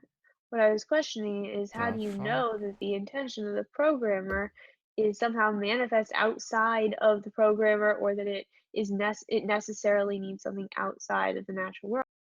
What? It's how come the intention needs something outside the natural world? Okay, so you're jumping ahead a little bit. One of the arguments that's a bit later is that you need to have these external value properties for agents to interact with, and this is But where you're I'm also not. presupposing Hold on, agency. time out. I'm just about to say. Well, I could talk about that, but let me tell you now. I don't understand their argument about these external value properties either. But in terms of agency, like, are you saying that you just can't even deal with the hypothetical if you grant them agency? Because that's just a huge part of what they're trying to explain. They're trying to explain how there's a mind separated from the physical. And so, like, to say, well, there is no agency just seems like you're saying, well, we're not going to have this argument. I didn't say there's no agency. I said you can't say that definitively there's agency. But Like, the just thing like I is, said, the you can't say that argument, definitively there's anything outside. the hypothetical is saying this is how we make sense of agency. And so agency is this thing. Given there's agency, there's going to be an issue with whether or not you can reduce intentions to the physical. If you're just Okay, saying we can't know whether or not we're agents, is that what you're saying? I'm just asking if you have a proof that we have agency. Yeah, I mean, you should be able to arrive at that at a bare conceptual analysis of your state of being. So what it means to be an agent is just someone that has beliefs, desires, goals, aims, intention, has the ability to fail, is not just merely moving it because of disposition. Okay, and I mean, you rawly conceptually analyze yourself as being of such a nature. If so, you have agency. Do you also define that to be someone that has free will? Well, I think free will plays a part in it, but it would only serve to confuse this argument to inject that in the conversation. I'm not denying that it doesn't play a significant part. Okay, so does anything about them being an agent mean that there is something outside the physical world? Or is agent solely located and within the physicality of the natural? But as Joe Santi was saying, there's another argument that could be brought forward to motivate that thesis. So my point is, if you're assuming agency, does that mean that you have to assume that there's something outside of the natural world? I believe I've Well, heard them say I'm not you sure can only it's make sense of necessary agency in in terms terms of of their conduct. Oh, go ahead, Joe, because I think we were going to say the same thing. yeah, I think you were saying it better. Go ahead. Well, we can only make sense of agency in terms of their conduct or interaction with these external value properties. So there Okay. has to be this external world that agents interact with. So we can talk about whether or not this guy's an agent. We can say this person failed to be in accord or out of accord with certain intentions. GHC says, just ask them how we access other people's intentions. Well, this is where, like I said, it's really rough, and we could just go and ask that kid. I actually think that if I was to stick to that, I would actually be. Why is that? messing up. Why is that relevant? Right, we're making a Why is what conceptual relevant? distinction. What JHC said? Right, how do we access? Isn't that just an Well, I think he was epistemological? getting to like the idea that this kind of leads to a view that you kind of perceives intentions, and maybe that's a bit queer to him or something. I don't know. Is it in a way other than inference? Well, whatever the case is, I just don't see the relevance. Well, perhaps I don't either, but is there any harm in answering the question? Well, there's the way we access our own intentions, or the way we know our intention. Not our own, others' intentions. I'm saying that Tom, you know the interpretation argument. We're saying you have to have independent access to the intentions of an author in order to say you've accurately interpreted what they're saying. There's different ways you can do that. You can appeal to what the fact that they're physical, agents, and they're gonna act in or out of accord with this physical, with the external, given that they're agents. You can appeal to other things like background experience, other kinds of virtues, other pieces of evidence. Yeah, so it sounds like, I mean, all those things would be like inferences, right? Right. Okay, sorry. I'm So I just guess- trying to answer JHC's question for him. He's just asking, if not inferences, how else do we figure out or decide what other people's intentions are? I don't know what he's getting at exactly. I'm tired of JHC being a text chat bitch. I want him to come in and be the I'm not the certain what JC champion was getting at, but physicalism maybe needs. he was saying the view just leads to queerness. Maybe he was insinuating that like once you get to how they access the intention, the view just seems kind of queer or something like that. So I guess my question still is that with agency, are you saying that this, by being an agent, that there is something outside of the natural world that allows that to be? Or are you simply saying that this is an individual entity within the natural world that, you know, it could be explained by the higher level functioning of the brain, and this is just a life that is occurring and will like just cycle through nature? And to answer JHC's question directly, I don't think we access other people's intentions like we do our own. We're not acquainted with others' intentional states like we are with our own.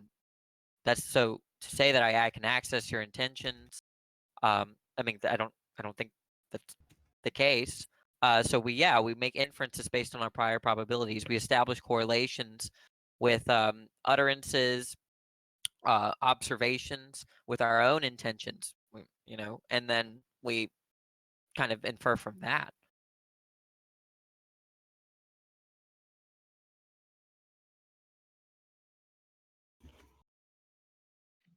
Yeah, and our inferences could be right or wrong and likely are biased due to our due to the mental state that we come to it from in our past experiences. I mean, it's very difficult to know for certain exactly what another person's thinking. That I'm not sure that's possible. I mean, you probably don't know yourself, like all the different factors that have gone into what you end up perceiving and doing at the end. I don't think anyone's disputing that, right? Yeah.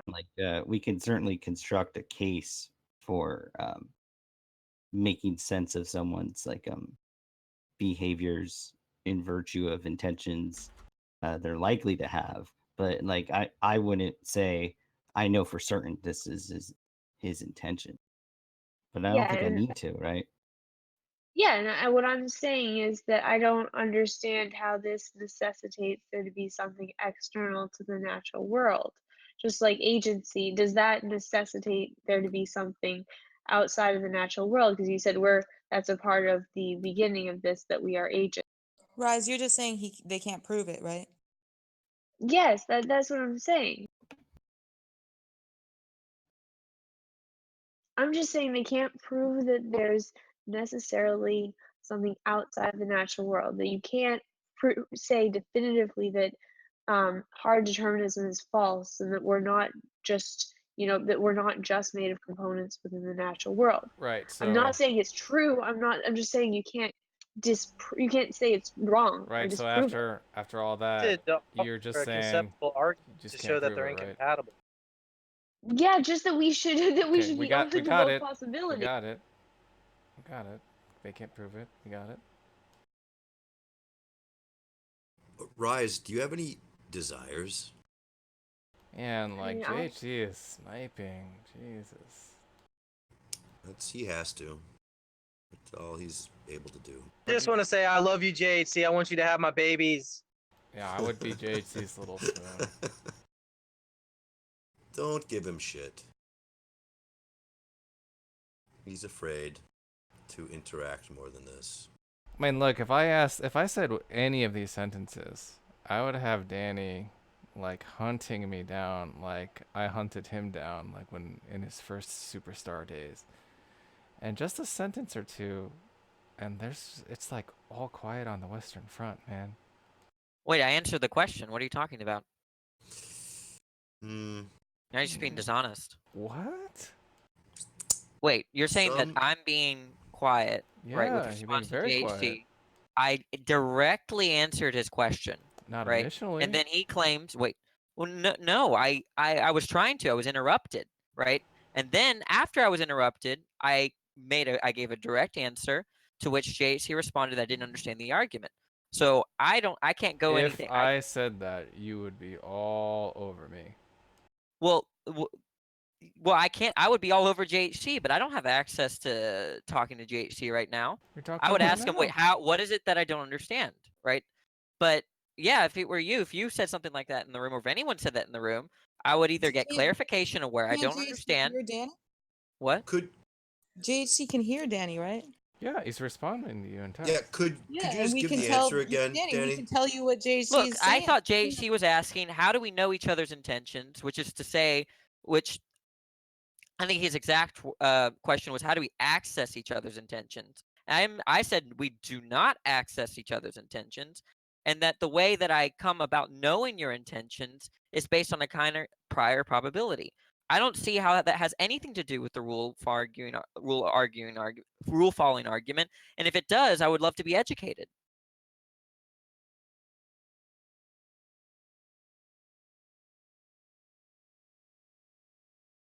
Anyway, it would be an interesting discussion. So I think I would benefit from it. Yes. Because would. JHC doesn't share my own views, so I can only learn from it. What was the answer you gave that was unsatisfactory, Danny? I said I gave an account as how we come to claim that we know intentions. I said that it was based on a kind of prior probability. We have background knowledge with respect to human beings, and then when we see these behaviors, we make inferences based on those correlations. Do you see what he said, Danny?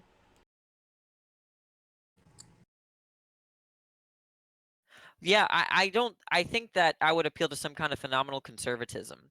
I wouldn't knowledge. I don't know if I were to say, like I would be within my rational. JT is accusing you of saying something. Did you say that you can know other people's intentions through inference? Did you say that? Danny? Yeah. He just repeated If you it. did say that, I mean, in the rule flying argument actually disproves that. Well, we don't know it. It's Look, do you know my intentions right now? Do I know your intentions? Do you think? No, Do I you don't know that I'm trying to have a conversation with you? You don't know that? No, yeah, I know that. Okay, well, that's inferring the intention, right? From your No.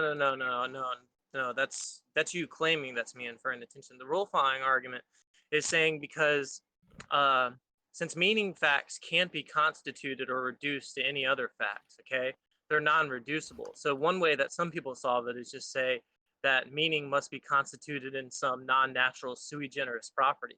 Now, what it means to be a non-natural sui generis property is to be of its own kind, unique, impervious to analysis. So you wouldn't be able to come upon some property and make inferences from it. In fact, it's the kind of property that you couldn't make any inferences of. Oh, Danny, that's what the rule following argument proves. I'm using inference very loosely, right? Look, you're using inference. You're using inference very fucking loosely. So far loosely that what you're saying wouldn't even qualify as an inference.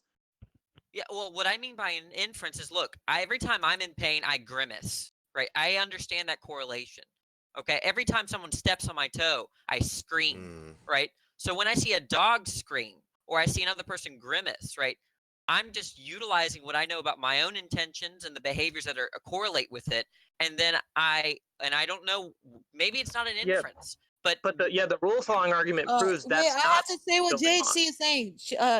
No, the rule following argument proves that's not what's going on. Right? Can we keep JHC in the conversation? He said Shamos understands, and then he said, "Tell Shamos to defend me."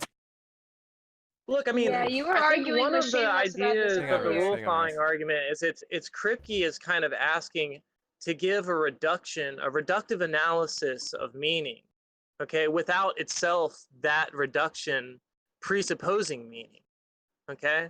And so the rule following argument seeks to prove that it can't be reduced to any type of rule or physical state or facts about the world, etc. What it shows is that because you can take those formulas and those rules and mathematically, the reason why I choose mathematically is because they generalize to all meaning context. And so the idea is, since it can't be constituted in any type of physical fact, or what I mean physical fact, I'm saying kind of loosely, I really mean it can't be reduced to anything. It seems to be irreducible. And so the idea is that if you think that there really are things that constitute meaning, right? Like facts that constitute meaning, and there's facts of the matter about what we're talking about right now as opposed to what we're not talking about. And that argument gives you reasons to think they can't be reduced to anything. Then one way that people have gone traditionally, and the way that Jack and the likes have gone, is that it must be some non-natural property, right? And what they mean in that instance is some type of sui generis, unique property of its own order that's impervious to analysis. And I think what follows from that is how you capture meaning, okay, and meaning itself is unique, sui generis, impervious to analysis, then you're not doing any type of inference when you perceive someone's intentions. What you're really doing there is you're just seeing there's this property in the world. And some people may say it exists via like some supervenance principle, but I don't know if that's coherent or necessary. But it's just that those facts must be constituted non-naturally, and you're not going to be able to analyze them. But we want to say that we have some relation or we have some access to them. Well, we can't have access to them inferentially because it's a non-natural sui generis property. So the relation we must have must be non-inferential. And some people have tossed about that it must be akin to perception. And what I mean by that is, like, I mean, if you perceive something, you have reasons to think that it exists, and you don't. The reasons are based in the fact that you perceived it, not based on the fact of any inferences you made. And so it's akin to something like that. The mechanism is akin to that. Yeah, I think that I could admit that I was being careless with the word inference, but I'm just saying it's true that the way we if we come to a conclusion about one's intentions, right? It's not deductive in any kind of sense. There's no they're not gonna be the way that we come to like certain conclusions, like in maybe even like certain kinds of inductive reasoning or deductive reason, that's going to be very different than how we come to conclude each other's intentions. What I was saying is that it seems like I do know your intentions, right? And maybe it's in the non-inferential way. Like I think that if that's not the case, then I would say something like it's within my rational rights to claim that I know that I to believe that your intention is yada yada yada. But I mean, I don't know. Like, yeah, if inferential meaning like deductively, or a kind of, or if we were to say something like by Don't think about it in terms of deduction and induction and just reasoning in general, right? If you're reasoning, you don't reason to it, you don't come through it by reasons. Okay, whether they're of the inductive or deductive or abductive type of nature, you don't come to it from reasons. Okay, you come through it non-inferentially. Well, then I'm confused because if I see someone step on a dog's paw and it screams and howls, right? I've reasoned that. Look, I've done the same thing. Let's use something other than a dog, because I think the dog is kind of controversial. Whether Danny, they we had a conversation about this earlier. earlier. I think some people think you need to have language as a necessary requirement for intentionality. So due to the controversial nature of the case, let's not use the dogs. Say something about a Pogan, human. is it cogent? It's funny to say it's controversial. It's it's only controversial here in this room. I might say, but most people. Psychology is powerful out in the real world, Danny, for sure. But what we're saying is, there's some people have said that in order for you to have intentionality and stuff like that, you need to be able to deal with some type of language. And I'm kind of unclear of whether dogs possess that type of faculty to begin with. So like in order for it to not be uncontroversial, why don't you just use a human in the example, and it would get us a lot more purchase. I think there was a reason why I didn't want to use a human being. Isn't there an issue with the intentional fallacy? Intentional? Yeah. With respect. Not with an S. Let me look it up before I talk about this. You would have to explain that to me. But all I'm saying is that I do have reasons for inferring your intentions right now, or I don't even know what word I should be using if I can't use the word infer. But I have reasons for why I believe you're trying to have a conversation with me, or I constantly have these beliefs, and it seems like they're explicable by reasons. So I don't know. Maybe I can't call that inference. Maybe that was my mistake. But it seems like it's not crazy. I'm within my rational rights to say that person's in pain, or which I think requires an intentional state, or they're trying to have a conversation with me, and I thought that was the essence of JH's question. He's like, when he was there's asking people that don't want to answer the cogent question that we're more than happy to ask it before. I mean, maybe I misunderstood JH's intention, right? I thought he was asking an epistemological issue. Maybe I think what's going on there, Danny, is something that. Oh wait, no, I take that back. I take what I just said. Oh, go ahead. Sorry. What I just said, I take it back, because it is an epistemol. He's not asking whether there are intentions. He's asking if there are intentions, how can we infer them? But go ahead. Yeah, what I think is going on, I think that people overlay type of inferences upon things. Like, for example, we can look, like you were saying, see someone with an anguished face, and infer that they're in pain. And I'm not saying that people don't do that, but what I'm actually saying is that those type of inferences are going to bottom out non-inferentially. And so ultimately, if I were to say, why do you think that, if I were to keep asking you the question, like, why do you think that that anguished face, goes back to or correlates to, being in pain? You might give another reason, another inference, like, oh, oftentimes I'm like that, and you might do it like that. But at a certain point in that chain of justification, you're going to have to stop, and you're going to have to just say that, well, that person intended to convey or was intending something, and all of those facts are going to be cashed out non-inferentially. And so, like, I agree that, so what I think is happening is, like, at the base of the justification, it's non-inferential, and then over top of that, we begin to lay inferences that help us as, like, guide markers. But I mean, none of those inferences are ever going to be justified unless the bottom non-inferential inference is justified. And so it kind of all turns on that in a way, I think. Yeah, I think that, I mean, are we, seems like just to posit that there are intentions outside of my own is a non-inferential belief.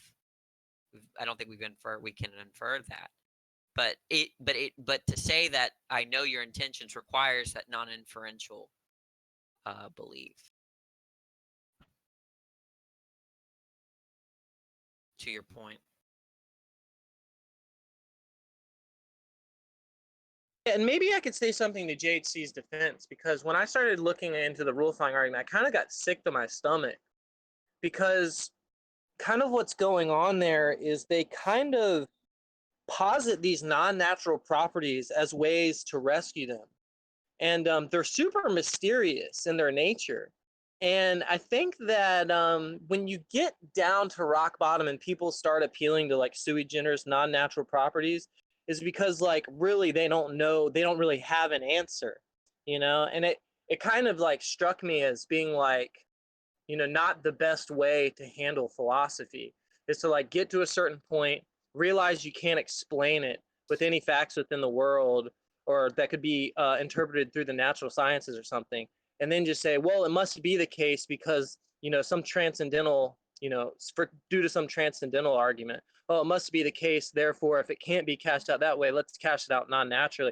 And it just seems, like, super suspicious. And I remember, like, getting that point and being like, this is so fucked, like, why does it have to be this way? When a hydrogen reacts with a hydroxide to form water, given the natural laws, right, it would be impossible for it to do otherwise, right, given the conditions, right? So when we think of deliberation, if you were to think that the process of deliberation was just the same kind of process as, like, when a hydrogen forms water with hydroxide, given those laws, there's only going to be one outcome. The other outcome in terms of what you actualize or what you choose to do is going to be impossible with respect to those natural laws. But the problem there is that I take deliberation to be a thing where the future is open. Otherwise, it's a nonsense concept, right? If I'm deliberating, I'm weighing reasons as to whether I should do X or not X, right? If I should do X, if I'm deciding if I'm allowing for the possibility that I skipped a step. If I'm deciding whether I should do X or I should do not X, I think that ought does imply can, right? So when I'm deliberating, I've assumed either possibility is actualizable. But if it's the case that the process of deliberation and beliefs and everything are governed by these laws, right, these natural laws, then there's only one kind of possible outcome. So I think that's, for me, is the tension, right? If you accept that kind of account of deliberation, and if you think you're deliberating, but you think that that whole process is governed by natural laws, I think there's some kind of contradiction or at least tension.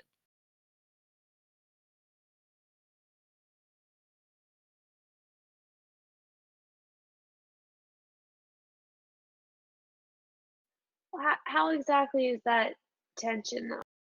Like I mean, you I can. see that tension, and I think that ought implies can, and for a host of other reasons, that's why you should be a libertarian, because I mean, it's kind of under determinism. We all see why that's just completely ruined. But I mean, even under the compatibilist picture, most of the time they want to cash out what it means to have free will counterfactually, because they can't do it with respect to that world segment, because that's all determined. But I So they think want that's to where say, the libertarian gets it right. In fact, they want to say that the future is open. If it's not, it just kind of like deliberation, reasoning, like agency just seems to go out the window in some kind of significant way, or at least if it doesn't all go out the window, there's a big essential part of agency that's like been compromised. And I think that's one of the reasons why like some of the compatibilists in the room and like Holy want to say that we should reject that form of determinism that makes it such that there's only one possibility. There is, there's a sense in which we're determined by the rules of logic, right?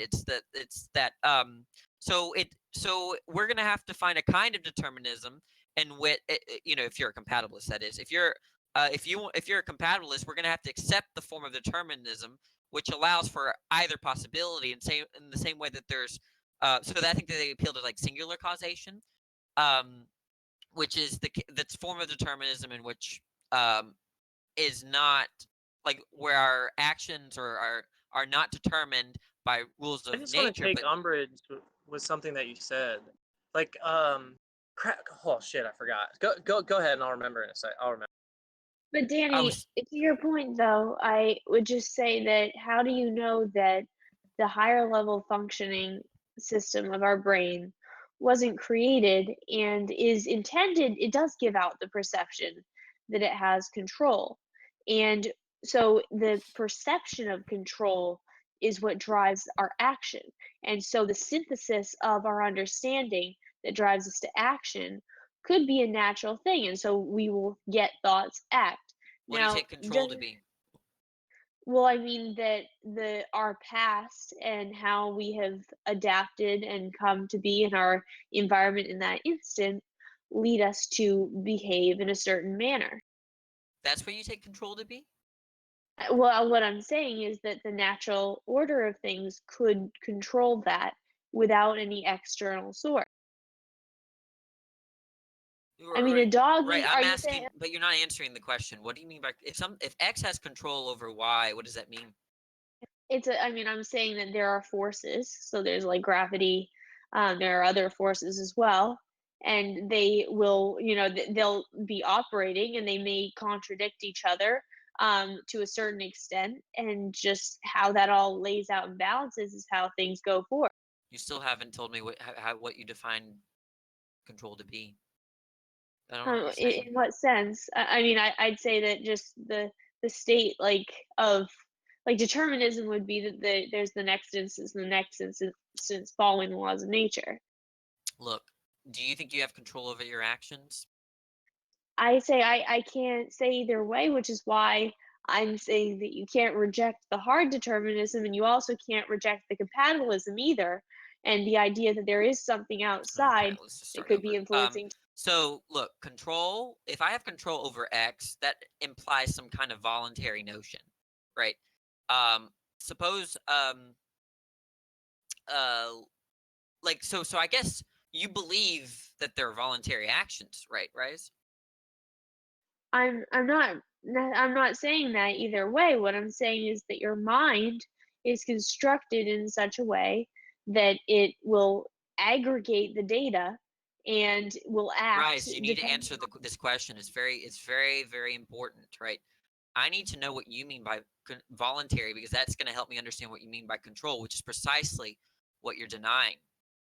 Okay, so what I'd say is that I don't know if we have voluntary action if there was something outside of the natural world that was influencing us. Okay, I would say I don't yes, even that we care have about control. whether you Yes, have that we're I don't voluntary. care. Yes, Wait, I don't care if you have justification for it. I want to know what you believe. yeah, I don't know. No, I'm not asking what you know or what That's you have fair. good reason to believe. I'm asking what you believe. Yeah, Yeah, I she's don't saying have she a doesn't know what belief. she believes. Wait, do you think you can be raped? It's possible, yeah. Okay, that means that that's an involuntary kind of event, right? Which means you mean Okay. something by the word. And I want to know what that is.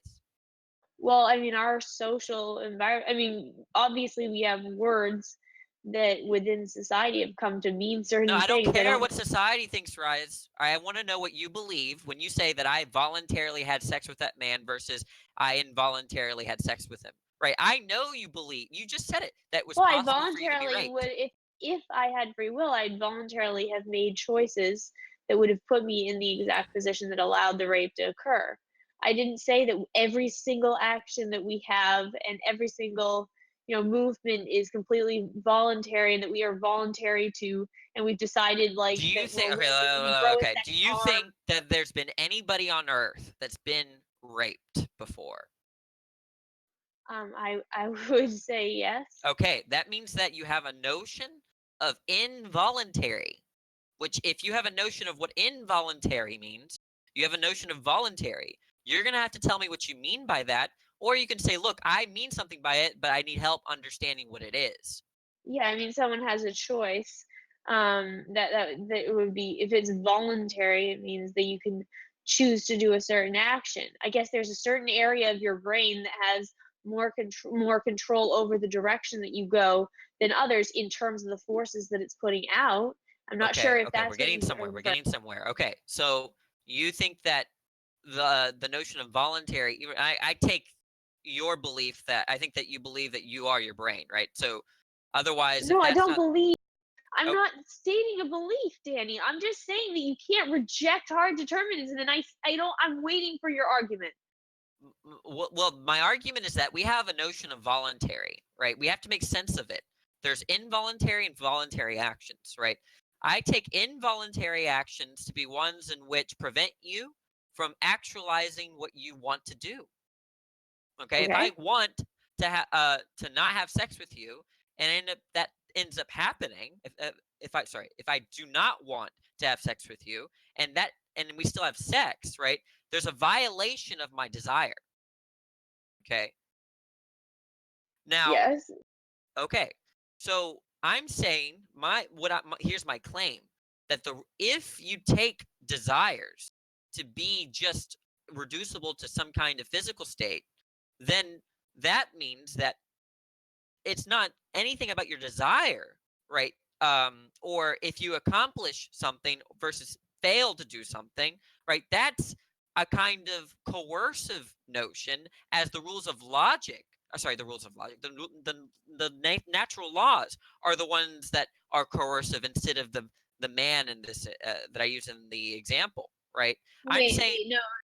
So Danny, those thoughts about things being good, positivity, that you're going to be successful, that you think this is going to work, all those thoughts bring emotional positivity, drive you, do have an impact on your neurochemistry, and do have an impact on the way you feel. And when you're weighing within your mind, you're not responding to what I'm saying. Look, I want to know how you differentiate between the man that rapes a woman, right? That's to say violates her desire for XYZ, not having sex, versus some kind of law, outside force, right? Independent from the self, that comes in and violates your desire. I mean, in terms of what, like, what the difference? I mean, if through the laws of nature you could have a flying like penis that's raping people, and I don't really know what The you're point is referring. that if you think that all you are atoms, and what dictates whether you accomplish your desires, right, is just what governs the atoms, then I don't see how there can be anything voluntary. Yeah. Okay, but you accepted, right, that there are people that have been raped. You laughed, you giggled at the fact because it seems so obvious, right? Well, Which yeah. means that a voluntary action is possible. Yeah, because what yourself is perceiving in that moment through, again, your emotional state, what yourself would like to do as a result of your emotional balance and your physical balance is not what is occurring based on how the outside world is interacting with you. Now, you may try and get away. You may try and you'll take the actions you can, but that's like you're still are in the position When you where try to do something, do you think you could fail or succeed? well, you could fail or succeed Okay, depending on wait, how then the it's outside not environment's governed. interacting. Then it's not governed by a law. It's governed by your thought process and how you're acting with your external No, environment. I'm That's all. getting impatient. I'm getting impatient. Look, if you try to do something, right, and if it's the case that the outcome is dictated by the law, then whatever the negation of the outcome is going to be impossible. Okay. Which means that there's no such thing as trying. There's no such thing as success or failure, right? They're just outcomes given the natural laws, whatever the opposite outcome was impossible. Yeah, and those can be perceptions in your mind about success or failure or whatever. Look, yeah, you said, look, I'm catching you, I think, in a contradiction. You said that when you try to do something, it's either possible that you succeed or fail. From your perception. Either outcome is possible, right? But if there's a law that dictates one outcome, that's to say to make the other outcome impossible, then that contradicts the former thing that was said. So your perception needs to line up exactly with I don't know why you're talking about perception. You directly address what I've said, or I will that's disengage. what I said. From your perception, it could happen one way or the other. So it's not actual. No. That's not what you said earlier, right? You must be changing your view. I asked you if you tried to do X, whether success was possible or failure was possible. Now, it's either that I think what you said was either outcome is possible. You did not say it seems as if either outcome is possible. From the perspective of the person, yes, either outcome is possible. Wait, so that's trivial, right? We all, out of anyone, you can say with respect to any kind of view, from their perspective, yada yada yada. It's vacuous, okay, to say that from their perspective, unless you mean that it seems it appears. Look, unless you mean that it appears that way, which means that it's not actually that way. Is that what you mean? I didn't say it was actually that way or not. All I said was that they're perceiving it that way. And Look, Danny, when I still not said that when you say that that they perceive it that way, do you mean that it only appears that way? Is that what you mean? I'm saying it appears that way to them. I'm not saying anything about whether it's true or false. It's not actually that way. When you say no, it doesn't. It means that it doesn't necessarily that way. Look, no. Okay, well, then it's possible, right? Look, if I try to do X, that means that Y is possible. But you're saying that, look, that's just from their perception, which implies that it only appears that each are possible, but it actually isn't. Otherwise, I don't know what you mean by appear. Every time you say, look, it only appears that way, that implies that it's not actually that way. Danny, from our perspective, we can't know whether or not the natural world exists as all that is, or if there's something external. Look, I don't really care about something external, then it is possible. I do not care about this global skepticism crap, right? I only want to know if you think that I want to know whether your beliefs, not your knowledge. This isn't working. It'll never work with Rise, right? Rise, I don't care about your knowledge. I don't care about your justification. This is the dumbest human. All I want to talk about is your beliefs. You don't have to bother with knowledge right now because I understand you have a big problem with knowledge. You're a global skepticist. So we can just bracket that whole issue, okay? I only care about what you believe. So the next time you talk about knowledge, I'm just going to repeat this again, okay? Do you believe, right, that when you try to do something that you could succeed or fail with respect to that intention or that trying to do? I mean, from my perspective, I That's think that what do you mean by that? Do you mean it only appears that way, or do you mean something else? my beliefs are based on my perspective, right? Everyone's beliefs are depending on their perspective, so it's Okay, fine. trivial. It's Great. So trivial. Danny, you're asking me only for my beliefs, and you and I want to talk about beliefs, so we're talking about things that are completely subjective in our own perceptions. That's instead of already a talking about given. You don't have to preface it, right? Oh, okay. If I'm asking you what are your beliefs, that implies what is your a kind of your own perspective, right? Yeah, So from you don't my have to perspective, preface I it. could You do succeed or not fail. have to preface from my perspective. And the only way that that's sensical to say is that, look, I believe this, but it only appears that way, which it implies that it's not actually that way. Okay, that's the only way that I can interpret your perceptive. So next time you preface something, your No. comment about perception, the next time you say, from my perspective, I'm just gonna say, do you mean that it only appears that way? Otherwise, it's not necessary. Danny, I don't understand what you're saying with regards to that. Me We saying that all it's from know my that. perspective. Okay, look, if I say it's my perspective that truck looks big, right? That's not any more informative than to say that I believe or I think that that truck is big. Nothing is added when you say it's from my perspective, right? Unless a very charitable interpretation is that you're implying that it only seems that really big, right? If I say, look, that truck seems very big, it appears very big, that allows for the possibility or the implication that it's not actually that big. So I don't know. It's either you're being uninformative, or it's either that you're describing what appears to be so. Okay, so you don't like my word choice, but I would say that yours is worse because you're saying it seems that way, but you're not specifying that it just No, necessarily I'm trying seems to that way interpret to you, Rise. So I'm I not. think I'm that not you making a are claim. you're I'm trying using to you're interpret telling what me you're to use saying. poor language, Danny. Danny, I would just like put to her get under back the to our shovel actual and be done with argument. it. Could we get back to the original argument? Because I still not gotten your proof against hard determinism. Well, look. Oh shit. Part of the reason that we haven't gotten to that specific address that question directly is that your presuppositions, as you would have it, are off, right? You're coming in the room saying stuff that you don't even believe. I am not making any presuppositions, Danny. You are. You're presupposing hard determinism doesn't exist. You came into the room saying that there's this notion of control that seems like some kind of illusion. You have at one point said that voluntariness is not a thing, and then I just asked you, right, whether people can be involuntarily raped, and then you said yes, which is a big problem on your view, which means you compartmentalize. This is what happens to you, Rise. You come in here with your philosophy hat, right, saying no one can know anything, everything's a presupposition. What's the argument for that?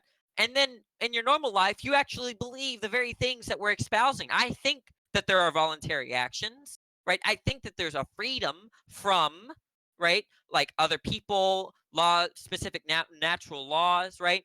And you're saying, well, what's the argument for that? What's the argument for that when you yourself accept that in your normal life? So Danny saying that when forces are stronger than other forces, that they have more control, and saying that it's possible that things could or couldn't be voluntary, and saying that all of my arguments have been that I am uncertain about whether or not there is determinism or that there is something external to this world that would affect that. And since I cannot claim either way, because I don't believe from my perception that I can make an argument for either one absolutely. Okay, I'm gonna ask the I'm room. sorry. I can continue talking to Rise, but it's gonna be painful, boring, and long. Okay, I don't mind doing that Danny, because I I just think want to that say something to you. yeah. We I don't think that, already gave Rise, and I gave her yesterday a really well kind of compact argument it was a transcendental argument, and it was for why determinism is false. And I already gave her the transcendental argument for that. One of the features of a transcendental argument is you take some like manifest feature of your experience, and then you try to analyze what deductively, like what are the necessary conditions in order for that to be the case. And so like the transcendental argument for why determinism is false is something like take a manifestation, something manifest in your experience, like the fact that you think you're an agent. Okay, and so and then we would work back, and you have beliefs, desires, goals, aims, ability to fail. You don't merely work like a mechanism. And so the idea, transcendentally, is what would need to be the case in order for that to be true. Well, determinism would have to be false, because if determinism is true, then you merely are just a mechanism. What determinism is just the thesis that the laws of nature combined with the prior antecedent states determine a unique future. And so the idea behind that is, if that were true, okay, if determinism were true, you wouldn't be any more of an agent than a rock slide or a river or a waterfall or anything like that. But since that's a manifest part of your experience, and then you know that determinism would need to be false in order for that to be true, determinism must be false. Okay, I mean, Rise. you can't say you're an agent, Rise. so that totally negates the argument. Rise. Okay, calls here's what into I'm gonna question what offer. agency is. I will help you understand at the very least the view, because that's, let alone disagreement, right? Getting to an agreement. That's not what I'm not convinced you even understand what I'm saying, right? So here's what I'm offering, right? Let's do a private call, open a Google Doc, right? I'll go over every bit of the argument, and we'll stop at every bit that you don't understand or you disagree. And that's the only way I'm going to pursue you at this moment with respect to this argument. Otherwise, don't approach me in the public voice chat. Now, when I do that, I'm going to be very nice. I'm not going to be yelling at you like I am in this voice chat, because I am yelling at you, right? I will take a long time helping you go through the argument. So I have a lot of time right now. I'm off from work. So if you want to do that, if you're seriously interested in understanding the view, then I will do that for you. Otherwise, I do not want to do this in the voice chat. There have been plenty of people that have attempted to talk to you. It's frankly really boring for the room, and I don't know what explains your density. Well, that's not true. Well, Danny, I'm sorry, you just haven't proven your argument. That's the issue. So I'm fine to walk through it with you, Danny. I'm fine to walk through it with you and talk through it with you, but I don't agree that you have the right answer. But I'm fine I know to you don't, do because a you call don't and talk understand. about it. And sorry, but silly. if you make an assertion that is not founded in the voice chat, I Look, think I anyone know has what the you right to believe. correct I'm already familiar with what you believe. You just don't understand me, and I'm willing to do a lot of work to help you understand.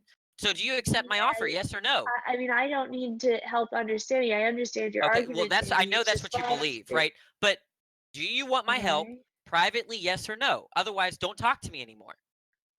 Danny, you can't tell me not to talk to you. I can talk to you, and I can correct you in the voice chat if you say things that are unfounded. That shows me that you're not actually interested in the topic. Danny, I'm fine to talk with you Interested outside of in the chat thwarting too. me. That's what If you're you'd interested like, in, no, if you'd like to talk through the chat or talk in chat or talk on a call and go through it, that's fine. Okay, but let's do that. your Let's argument, just I do do that. understand it. No, Yeah, okay. but Well, again, if we're in the voice chat and you're saying things that are not true, I'm gonna correct you. Okay, well, I feel like I need to be getting a bucket of cold water. Let's start a call, okay, and then I will go through the whole thing with you, okay, from top to bottom. Because now, remember, my goal here is just to get to a conclusion, not to demean you, not to be derogatory, and not to perform in front of the room, right? So that's why I want to do it privately. Will you accept that? Yeah, I'm fine to do it privately, Danny. Okay. I said that's fine, but again, I don't think that Okay, you're I going know to... what you I already know what you believe. Okay. Danny, I have a quick question for you. Do you think that her view that seemings are somehow necessitating a negation or rejection of actuality? No, when you said there's a difference, I think, between like it seems that way. Like there's a way where we use seemings as like appearance. Like, look, it only seems that way, and I think that's what she's talking about. Right, She's but talking no, about but her there's a difference between it only seems that way versus it seems that way to me. Right. She's appealing to her perception. So she's saying that something seems like something, and you seem to think that she's rejecting actuality. I don't think No, what I'm saying is that they either is vacuous or not informative to say that it's that it seems that I believe that, or it implies some kind of skepticism about what follows after. And I was asking her to clarify. right? Well, yeah, but you don't think that she's rejecting actuality? I don't know what I think more than likely she's just not being informative, which is another issue. Well, that's fine. I apologize that It I'm just just sounded not like you were claiming saying that things I she was don't know. rejecting reality. Okay, Rise, I'm gonna call you. Here we go. Okay, I think Oh, Danny, you're gonna let's do it do this now? another. No, I look. I have just talked for like 4 hours about this. Like, can we do this a little bit later? Well, he Like, left. He already left to try and call you. Rise, yeah. answer the damn phone And he's call. back. Danny, No, she let's do says it later. tomorrow or something. Like, we've just talked through this like That's fine. tonight. I'm not gonna push you. Okay. Danny, what were you guys talking about? Free will? I'm gonna kill that motherfucker. I think some other people may want to talk about stuff that we've been on for a while. We were talking. I mean, freedom was tangential, but we were talking about the mind and beliefs, intentionality.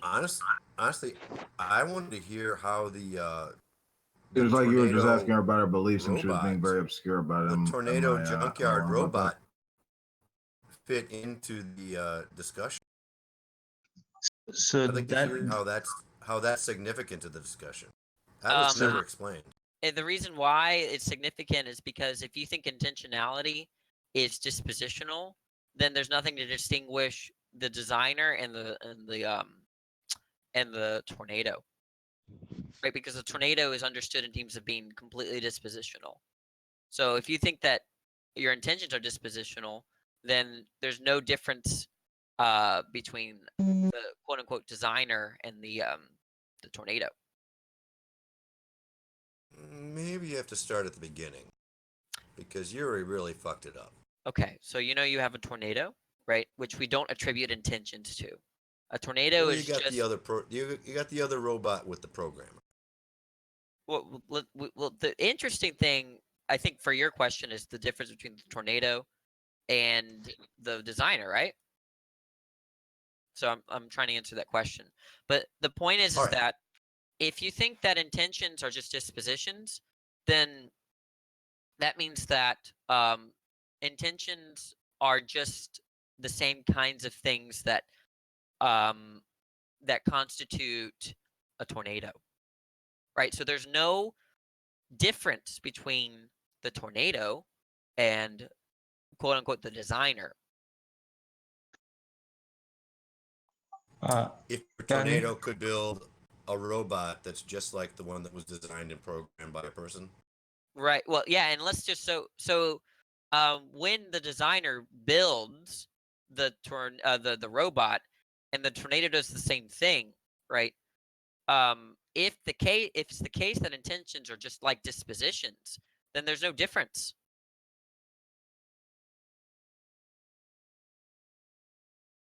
But we would say that something about the designer, there's an added kind of property, right, to the designer, that they have direction, intentionality, right? The tornado doesn't. It's just dispositional. I still don't get it. Okay. Do you know what a disposition is? No.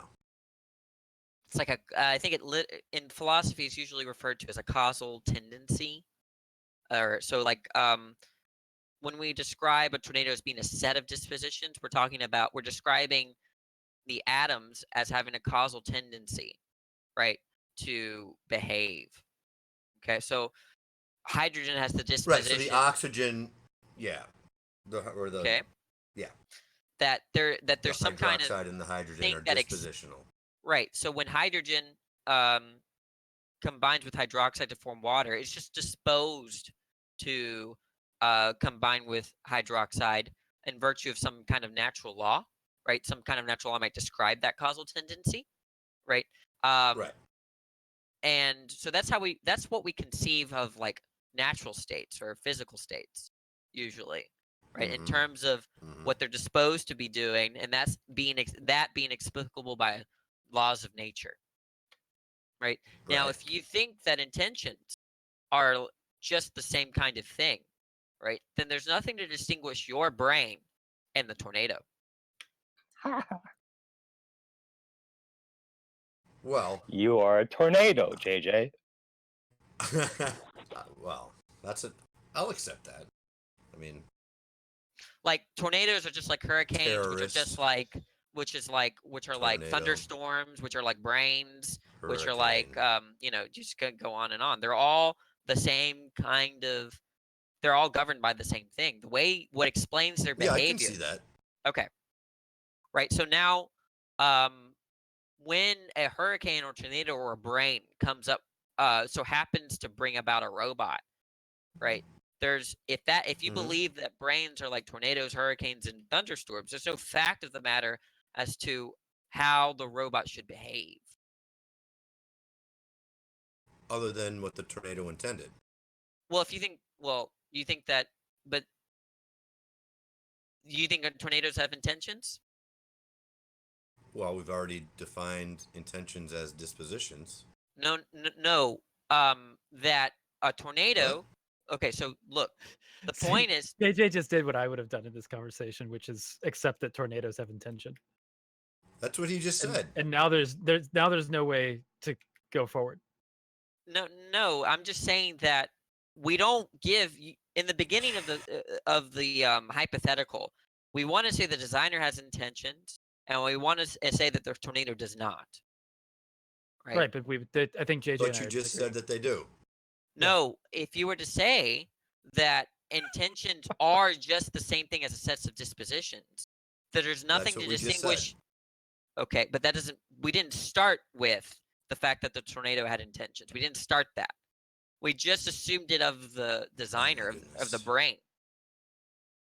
Right, but if we're saying that, I think the conclusion is that tornadoes and brains both have the same intention in the same sense. Oh, well, I think that's what you said concludes. Really? That's what I you started with the maybe that's not what you were designer trying of to the say, but I think robot that me and has JJ are both intentions. looking at the same thing. Intentions are just dispositions. The Right, no. That if you were to tornado think that has something, dispositions, if you were designs a to think, robot look, if I were to in a think, junkyard. look, listen, if I were to think that the whole, of a hurricane is just dispositional, it doesn't mean that therefore thunderstorms and tornadoes have holes. What the fuck? You know what a hurricane is, right? It has a hole in the middle. The eye. It's got an eye. It's got an eye, a whole eye. So what explains that? What that is? Two eyes. It's just a set of dispositions, right?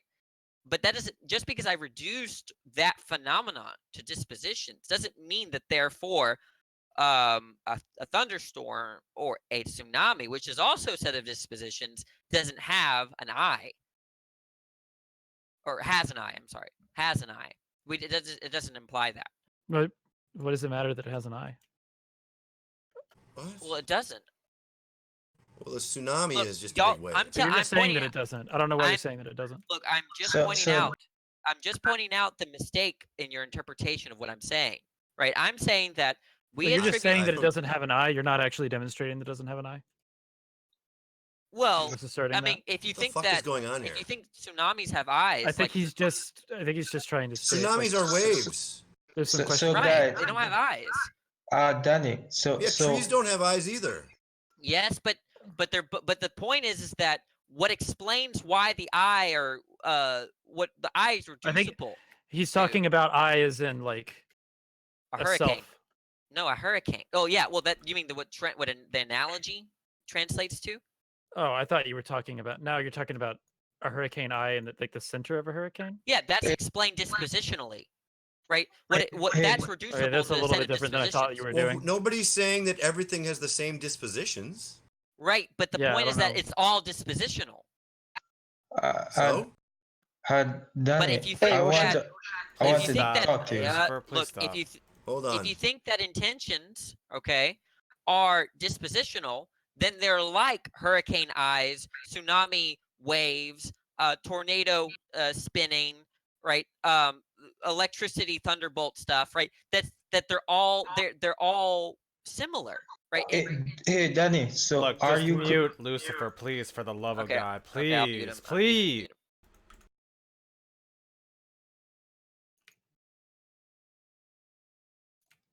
Fuck's sake.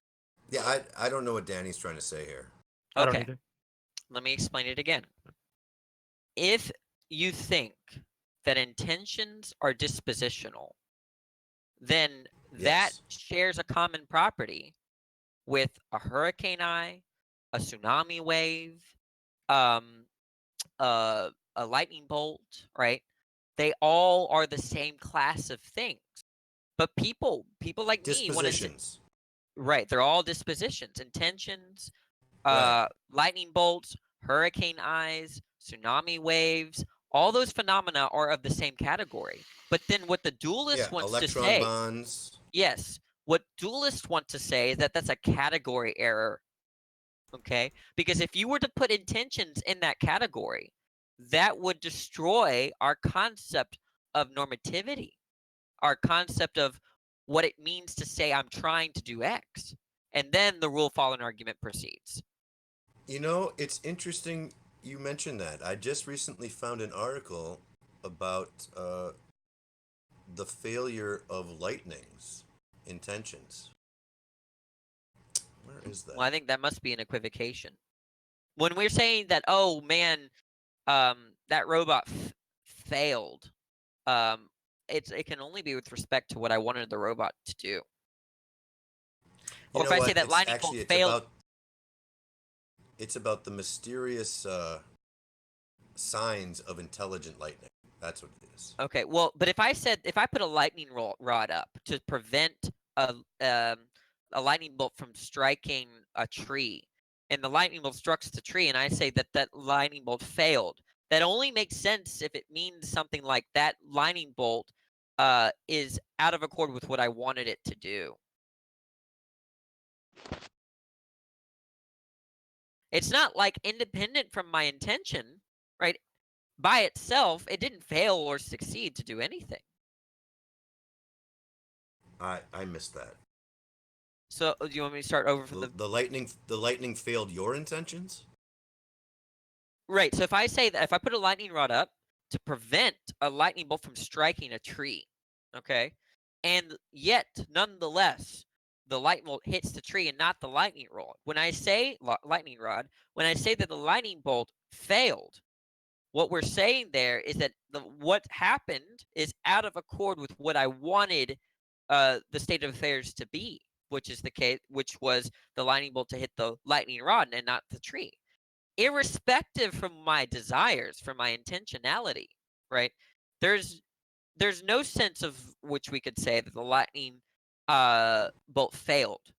Rather, we could just say something like the lightning bolt hit the tree and not the lightning rod. Why would you expect it to, conform to what you desire, to your intentions? Well, why would it? Well, I don't think we generate that expectation, right? Not necessarily, right? Or is that what you mean? Like, it doesn't necessarily mean that if I desired for the lightning bolt to hit the lightning rod and not the tree, that therefore it will.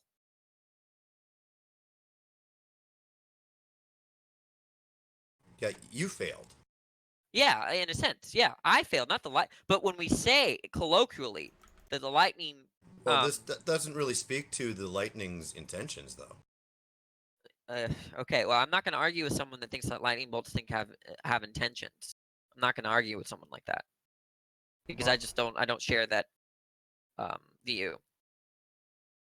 Oh, you just want to talk. A panpsychist has a response, right? But the thing is that that's just a different conversation.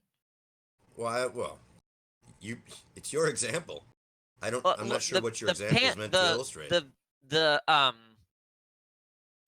The argument only works if they accept that in the first place, tornadoes are not trying to do anything. That's to say they don't have intentionality. Okay? If you already accept that, then the argument doesn't work. Yeah, you've successfully the rule following argument Maybe we has got to go back to the tornado robot.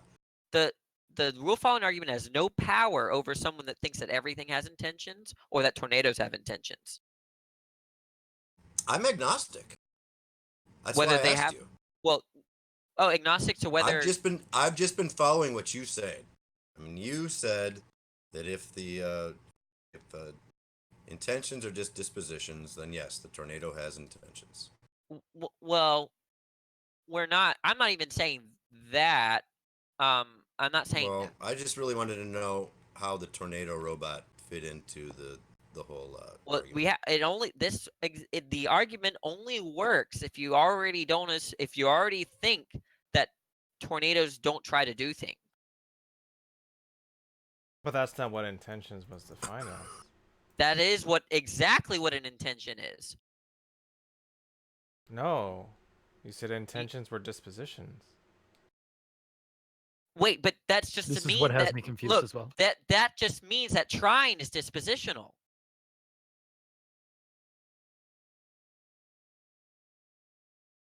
If you think trying is dispositional, then I don't know what you're talking about with what you mean by intentionality. He means because dispositions. What okay. So that means that do you think that trying implies success or failure, Tom? I think all trying is dispositional.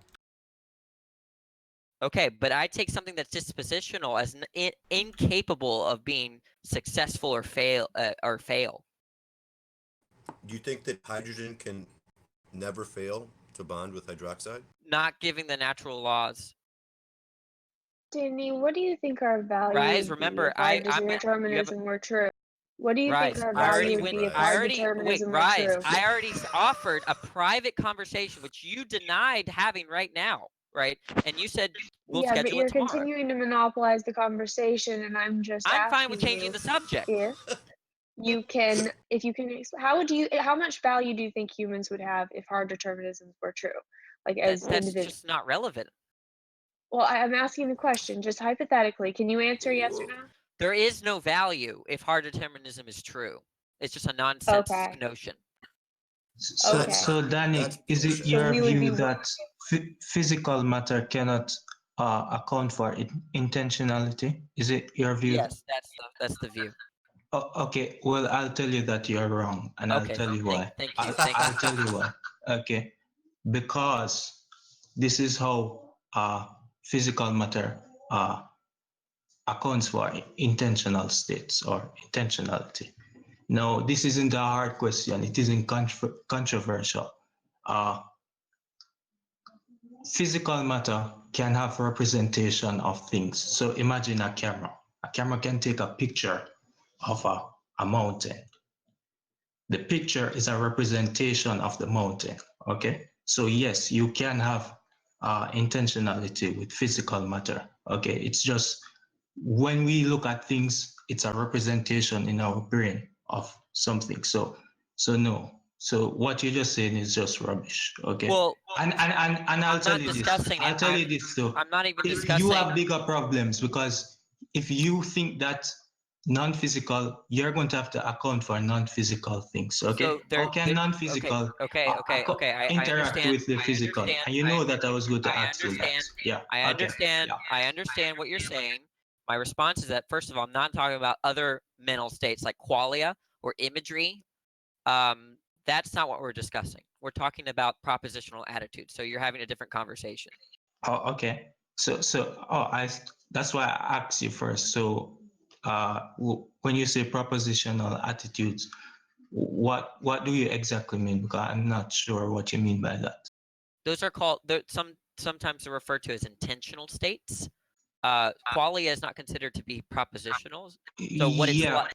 Okay, then Danny, then I have answered your question because I just stated to you that we can have representations of things inside our mind. So when I look at a shoe, that's a representation. An image is a representation inside my mind. I'm not talking about something different. No, look, it's about the picture is about the shoe. So it is what you're talking about. What it do you is mean? intentionality. Wait.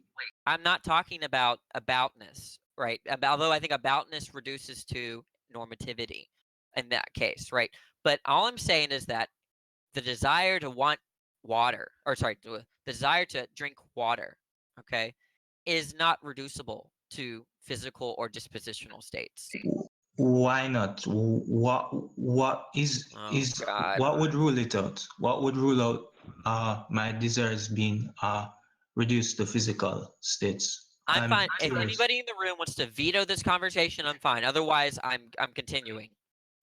We can change. This is your opportunity, Miss Room, right, to change the subject.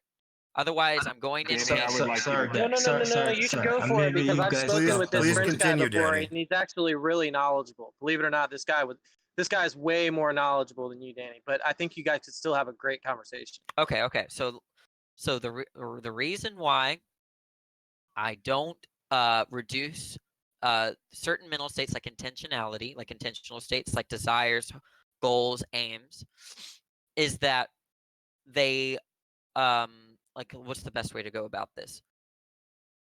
They're normative, okay? I think that normativity always allows for the possibility of success or failure, or things going in or accord with a normative claim or out of accord with some kind of normative claim. And if that's the case, then it can't be ruled or governed by laws. And I take the physical just to be that kind of thing, a thing that is ruled by laws. So that's it in a nutshell. Okay, so when you're talking about normative claims, you're talking about in the sense of morality and ethics, as in that kind of sense, right? Well, I'll just give you my definition of normativity, very broadly speaking. Something that is normative, right, is a kind of proposition in which certain states of affairs can be in or out of accord with it. in an accord, out of In accord. or out of accord. So do you want me to give you an example, or do you understand? I can give you an example. No, yeah, I would want you to give me an example. Okay. So if I ought mute you in the room, right? That implies that if you were muted, that would have the property of being in accord with the principle, right? So if I ought mute Beyonder, and if it's the case that Beyonder is muted, it's in accord with the normative principle. Okay, that's tautological, but I'm just trying. I know you're not used to some of the terms, so I'm going to be redundant. So you're talking about ought statements. Yes. Yeah. So I'm not sure how this is relevant to intentionality, because when I speak about I can explain if you want. Okay. So what I take ought to be, if you ought do something, that just means you have reason to do it. Okay? And if you ought do X, if that's true, that will always serve as a reason to do X. So if I ought save drowning children, that just means that I have reason to save drowning children. Okay? Now, I think desires are normative because they always count as a reason to do X. So if I have a desire to do X, that necessarily acts as a reason to do X. So that means that what's constitutive of desires, okay, is normativity. Well, so this is how I would frame it. If I say there was a drowning kids, I get a desire to save those drowning kids. I would say that that is the reason for my action, the cause of my action, the most. So in this sense, I would say the reason for my action would be my desire, because my desire is to save the kids, but it would be a physical cause. Okay. So the desire would be a physical cause arising in my brain to save drowning children, for example. Let me give you why I can't accept that, right? If physical causes are governed by natural laws, do you accept that? Yes. Okay. So when hydrogen, in the proper conditions, comes close to hydroxide, there are rules of logic that explain why it forms water, right? Given those conditions and given those natural laws, it is impossible, right, for hydrogen not to react with hydroxide to form water. Do you accept that? Is it it's impossible? Well, Given the natural laws, if the natural laws are true, and if those conditions like proper pressure, proper temperature, whatever, given those two variables, it cannot not react with hydroxide to form water, the hydrogen. well, I don't know how this is relevant, but I would say that there probably could be certain conditions within a lab that could stop it. I'm not sure. I'm But saying maybe that yes. Maybe when water freezes let's use a further example. When water freezes at 0 degrees Celsius at a particular temperature, and a particular pressure, that given those conditions and the natural laws, it can't do otherwise. Cool. Yeah, I accept that. Okay. But how is this relevant still? Because the concept of normativity, right, implies that either state is possible in terms of the state that is in accord with it or out of accord with it. So when I say you ought to be muted, right, that implies the possibility of you being muted or not muted. Listen how nonsensical it is when we apply it to the atom, right? Or better yet, the Earth, right? When it revolves around the sun, it's the same kind of forces in play. When the Earth revolves around the sun, it's nonsensical to say that it tries, it desires, or it ought revolves around the sun, given the natural laws. It's just disposed to revolving around the sun. The possibility of it doing otherwise is not there, given the natural laws. That is not how we Wait, can hold on, Danny. I'm trying to figure out how this is relevant.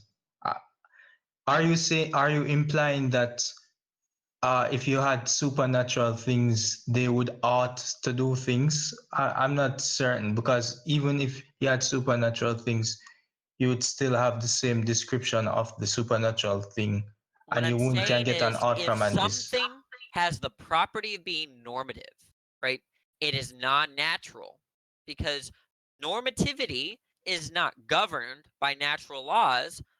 And if it is, you're kind of making Moore's naturalistic fallacy to, and if in the sense that you're just saying that all normativity is some descriptive states of affairs, which is to eliminate it. So what's an example of something that's not naturalistic? No, Your What desires. would identify as supernatural? Well, Danny. So I'll ask you this then. Even if we had supernatural things, they would still have supernatural laws or something like that, or wouldn't they have any laws? I'm not sure how you would escape from it, because even if you had supernatural things, it would still have some sort of laws or things that describe it. Yeah, If there's a law-like relation, between what you should do and what happens, it no longer is normative, because that you're saying that from this ought, you will always get this is, right? Instead of implying that it could be that these two these two descriptive states of affairs, that is, could be out of accord or in accord with the norm, right? So that's just to say that as soon as you say something like that which is normative is reducible to some kind of law-like relation, is to eliminate the concept. That's what G.E. Moore in the early 20th century was trying to argue. Ought is not is. So this okay. is an I see argument what about you. how humans use language and the description of words. It has nothing to do about the ontology of reality, about the metaphysics of reality at all. It's how we use language, the English language, to describe certain things. I mean, laws are, as you know, are, descriptive, not prescriptive. So, laws are not something, it's just the way we talk about things. That's not very. I'm not interested in semantics. It's not what I'm doing here. Right, but that's exactly what you're doing. No, what word do we disagree about? Well, you're talking about normative claims, how if certain things are normative, I mean, they have to be a certain way, but at that point, you're just the way you define normative is something that Right. So we we has no disagree on the basis word in normative. reality. What do you take normativity to be then? If you don't accept my notion of it. Well, I describe that as something as the way humans, find value in moral ethics. Like it's the things we find moral or we do not find moral. Right. That's not informative, right? Look, here, I can just ask you a question. If I say that you ought be muted, does that imply that you will be muted necessarily? No. It's possible that you may not be muted. That would be out of accord with the principle. The idea is that, no, look, the idea is that normativity implies either possibility of it being in a particular state of affairs, being in or in accord with it, or out of accord with it. But that does nothing to describe the fact of the matter, right? Like if I'm muted or not, if you mute me or not, it doesn't mean there isn't a very deterministic cause and effect chain that led to that action. Just because you perceive that you have kind of the choice, the free will See to how this mute me is a or not. response to what I'm saying. Maybe I'm not understanding you. Could you repeat yourself? If I'm muted or not, it's, just because there's a probability involved doesn't mean that in actuality there isn't a deterministic cause and effect. I'm not denying determinism. I'm not well, look, that's okay. Don't. It's okay. I'm not denying determinism. I'm just denying a form of determinism, right? There are things that are deterministic by natural laws. There are things that are determined by logical laws. For instance, dragons breathing fire, right? And just work with me, be charitable.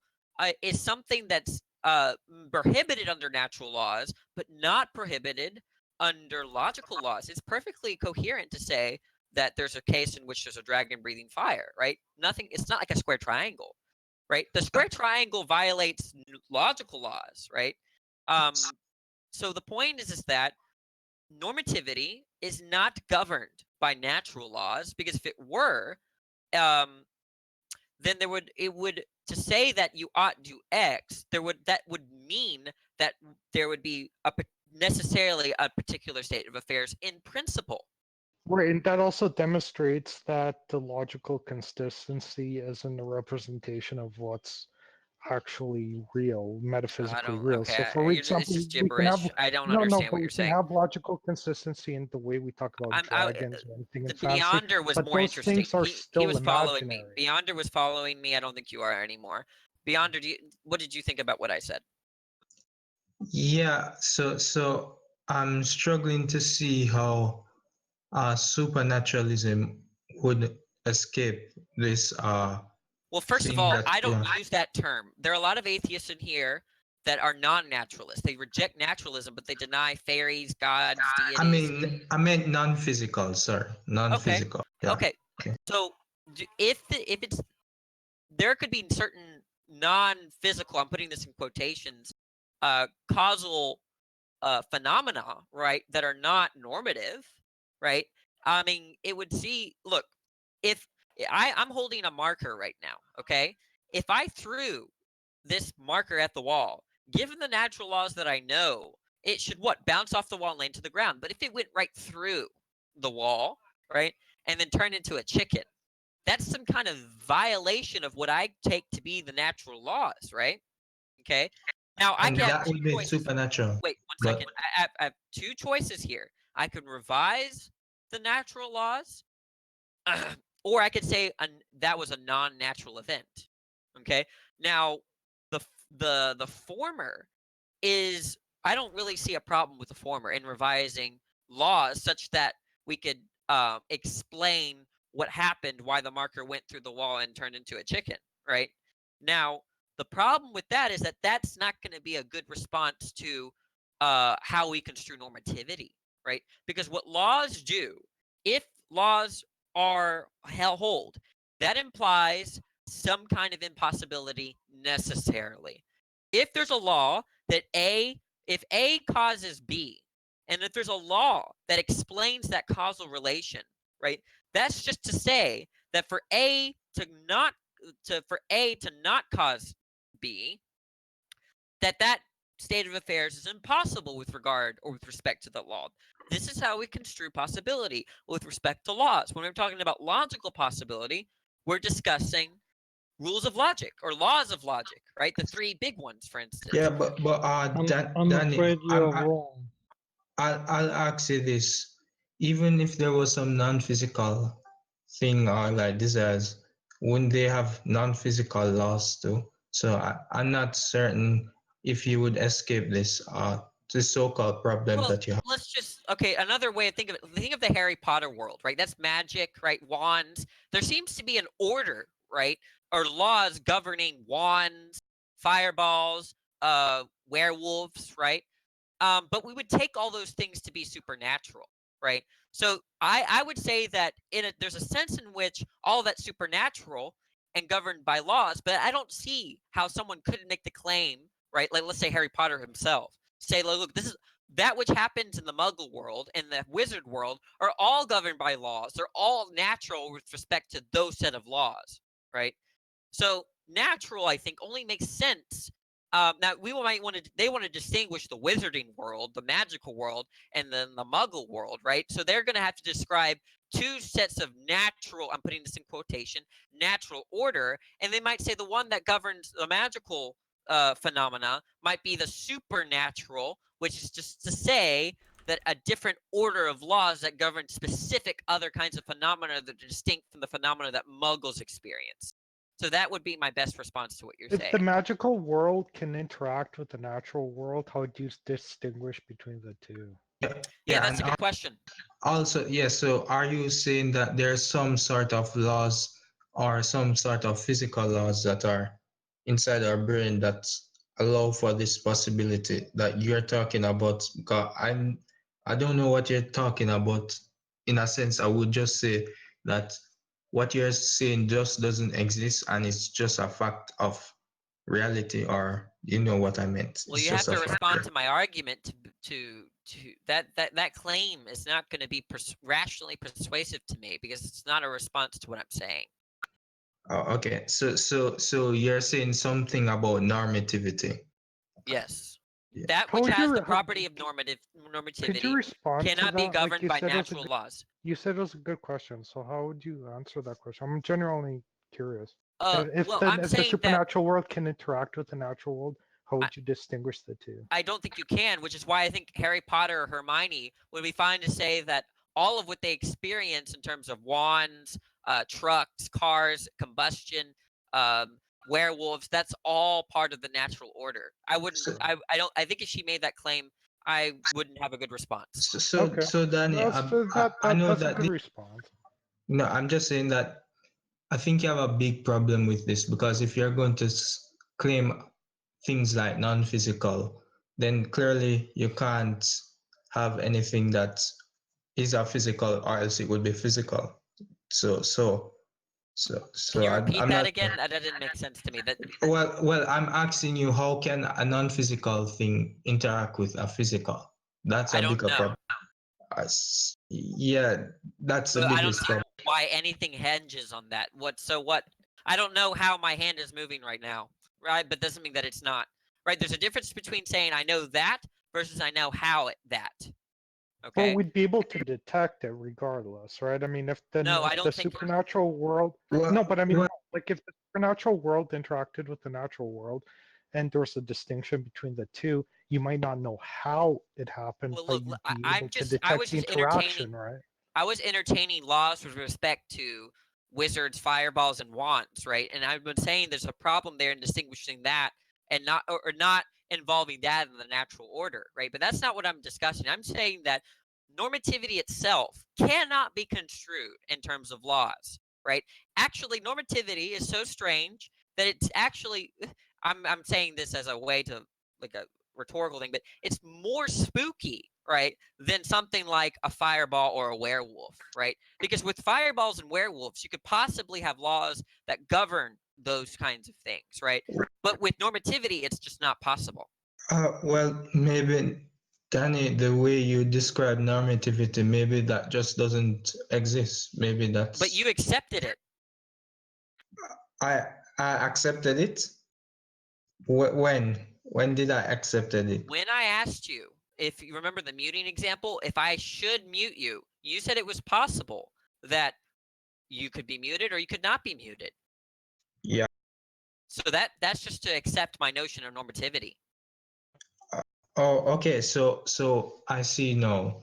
I see what your grievances is. Well, I would say it's a possibility in the sense that I don't know in absolute. But if I could look above the universe in like the future or past, then it probably by nature is deterministic. So Okay, there won't be that's a a pretty good possibility. response, and that was my when I struggled with the argument, that was my last response, and I think there is a response to that. The where it convinced me why it can't just be a matter of I don't know, I can't predict it, right? Is the concept of deliberation. Okay, Okay. when No, you I'm just saying I don't see any contradiction with deliberation and determinism. I'm going to show it. Well, no, I don't think there is. I think we can have determinism and deliberation. I'm just saying that we can't have that. The deliberative process can't be law-like. I don't understand, because I would just say that is what we call deliberation in that law-like process. I mean, we just how call is that that more deliberation. than neurons firing in your brain? Okay, I well, mean, how do we get let to me. more than that? Well, that's you're a little bit maybe because you joined the conversation Sure. late. No, that's fair. That's okay, fair. but beyonder. Okay, so you're saying that look, it's not that there's an impossibility, right, with respect to one state of affairs, but I'm just not aware of it, such that I would say that that either are possible. Is that what you're saying? Yeah. Well, then it's well. First of all, actually, I don't even think I need to get into deliberation. That's just then literally you're deluded when you say that because if I don't know X, right? If I don't know the outcome of X, that doesn't mean that I don't think that gives you the license to say that that outcome is impossible or possible, right?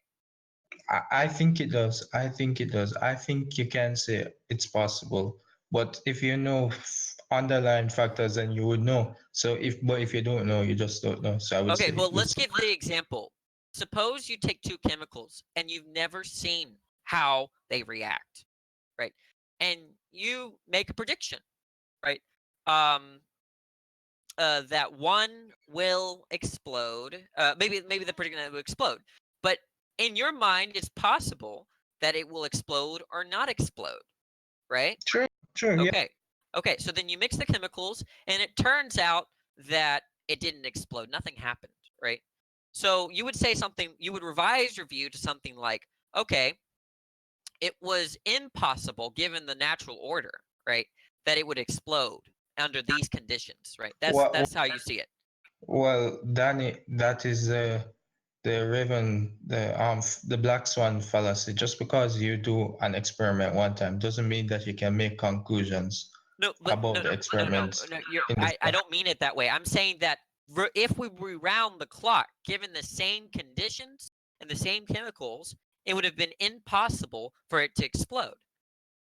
Oh, okay, yeah. After you're saying and that's that. why I said given those conditions. That's what I mean by given those conditions. It's obvious that if I change the conditions, that might change the outcome, right? That's how science works. Well, okay, yeah, maybe, yeah. I think I accept what you're saying. Okay. Then what happens, right, is if you were to reset the with the same exact conditions, you would say given the natural laws, it'd be impossible, right? For it to explode, we'd expect it to necessarily, given the natural laws, for it not to react at all. Okay. Yeah. I see what. You would be committed to saying that deliberation is just like that, right? But the thing about deliberation, right, is that you're weighing reasons as to whether you should do X or not do X, right? So if I am deliberating about whether I should drink alcohol, right, that implies that I have reasons for drinking alcohol and reasons against drinking alcohol, right? Otherwise, there's no deliberation, right? Okay. When you say that I should do X or I should not do X, that means that there necessarily is the possibility that that will happen, right? And it's not just that you don't know whether it's impossible, right? Because it can't be impossible. I don't know, because in the other example that you gave, I knew the parameters of the experiment. I would say I wouldn't know. Okay, that. okay. Well, look, you just make sure we agree on what we think deliberation is. Do you think deliberation is the weighing of reasons as to what you should do or you shouldn't do? I think I could accept that. Yeah. Okay. Do you think should apply that if I say that you ought save a drowning child, that means that you can save a drowning child? That ought implies can. Ought implies can. Kant said that. Oh, okay. Okay, well, you can look that up later. But most philosophers accept that ought implies can. Otherwise, I would have the imperative. I should save every starving child in the world. I can't do that. Therefore, Yeah, you're right. Okay. You're right. Autumn plus can, yeah. Okay, so now watch this.